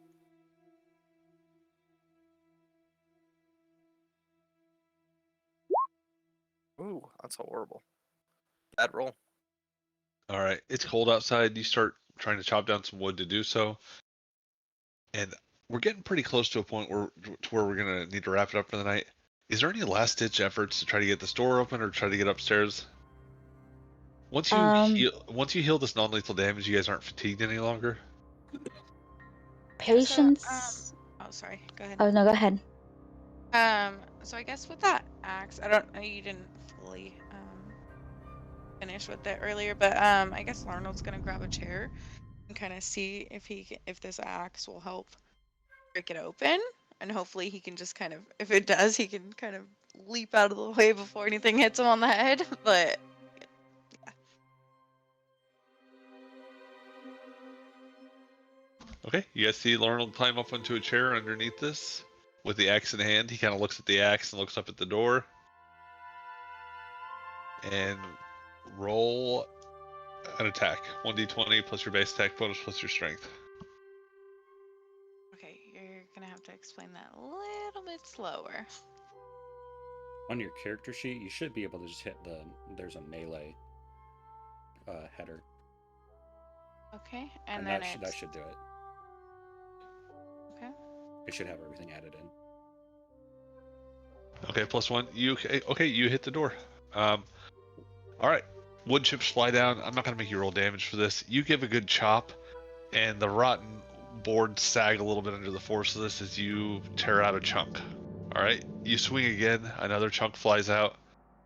Are you guys standing back from this? Yeah. Yeah, Adriel's still. She's basically tucking in her tent, trying to get warm. Okay, 3, 4 chops. The boards are sagging heavily. You can see through all the hacks that you made that there's definitely some wood sitting on top of it, maybe a crate of some sort. You take the final swing and roll a reflex save.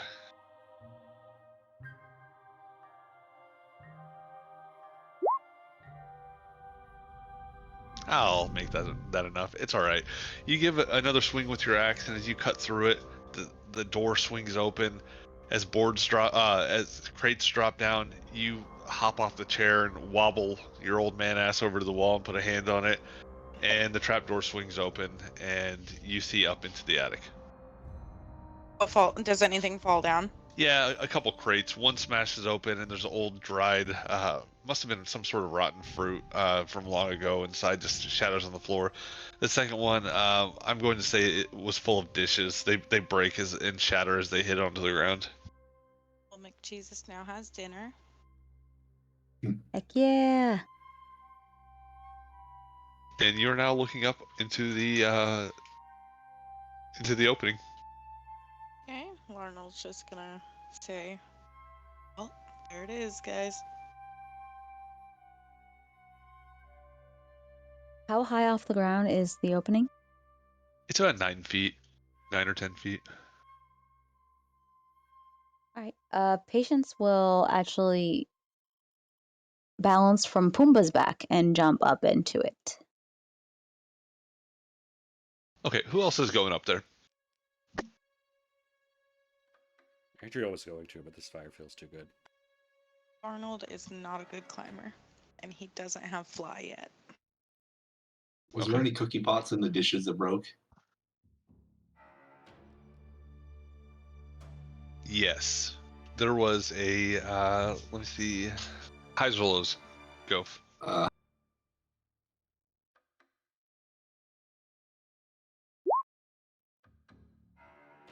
Oh, if anyone does want to get up there, I don't know if it would affect it too much, but I do have full strength that, like, I can, I guess, technically enchant someone with if they wanted to help somebody else get up there. I don't know if that would actually work, but just an idea.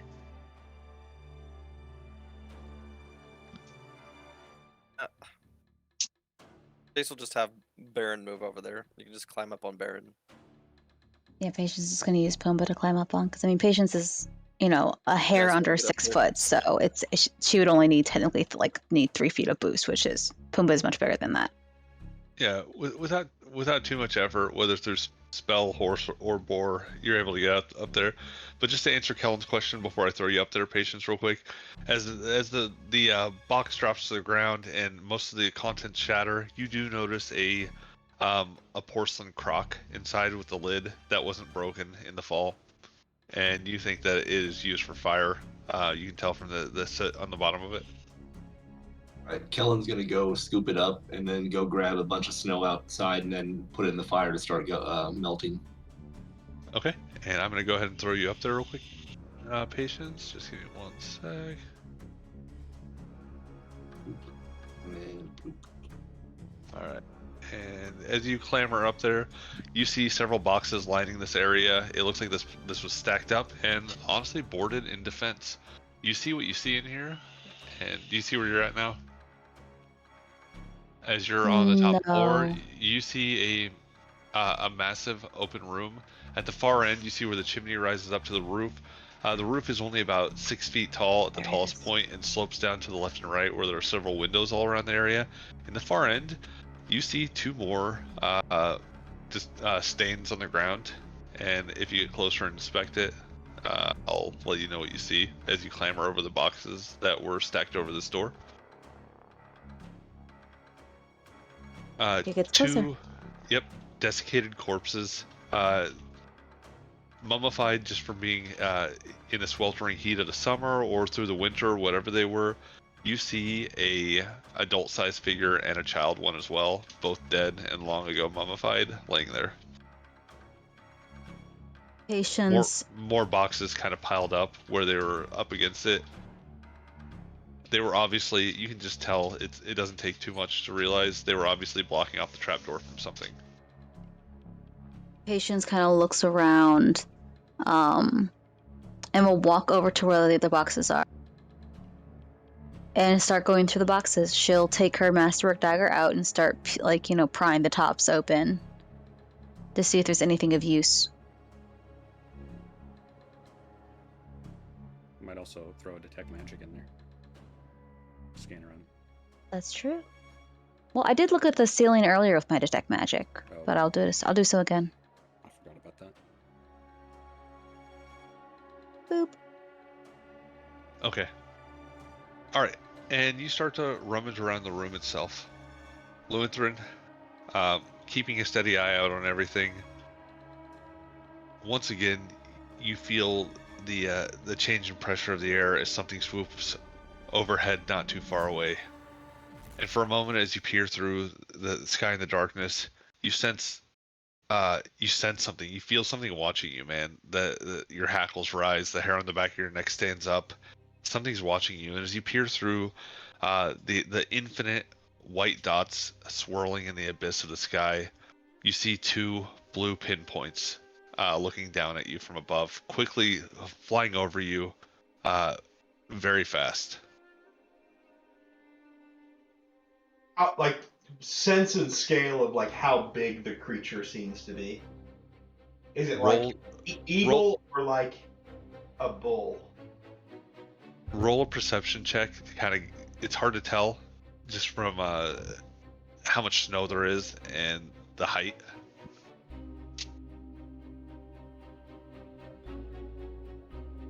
You think it's pretty big.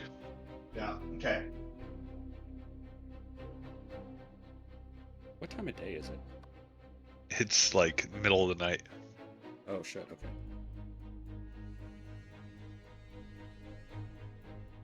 All right. And we're going to go ahead and wrap it up there.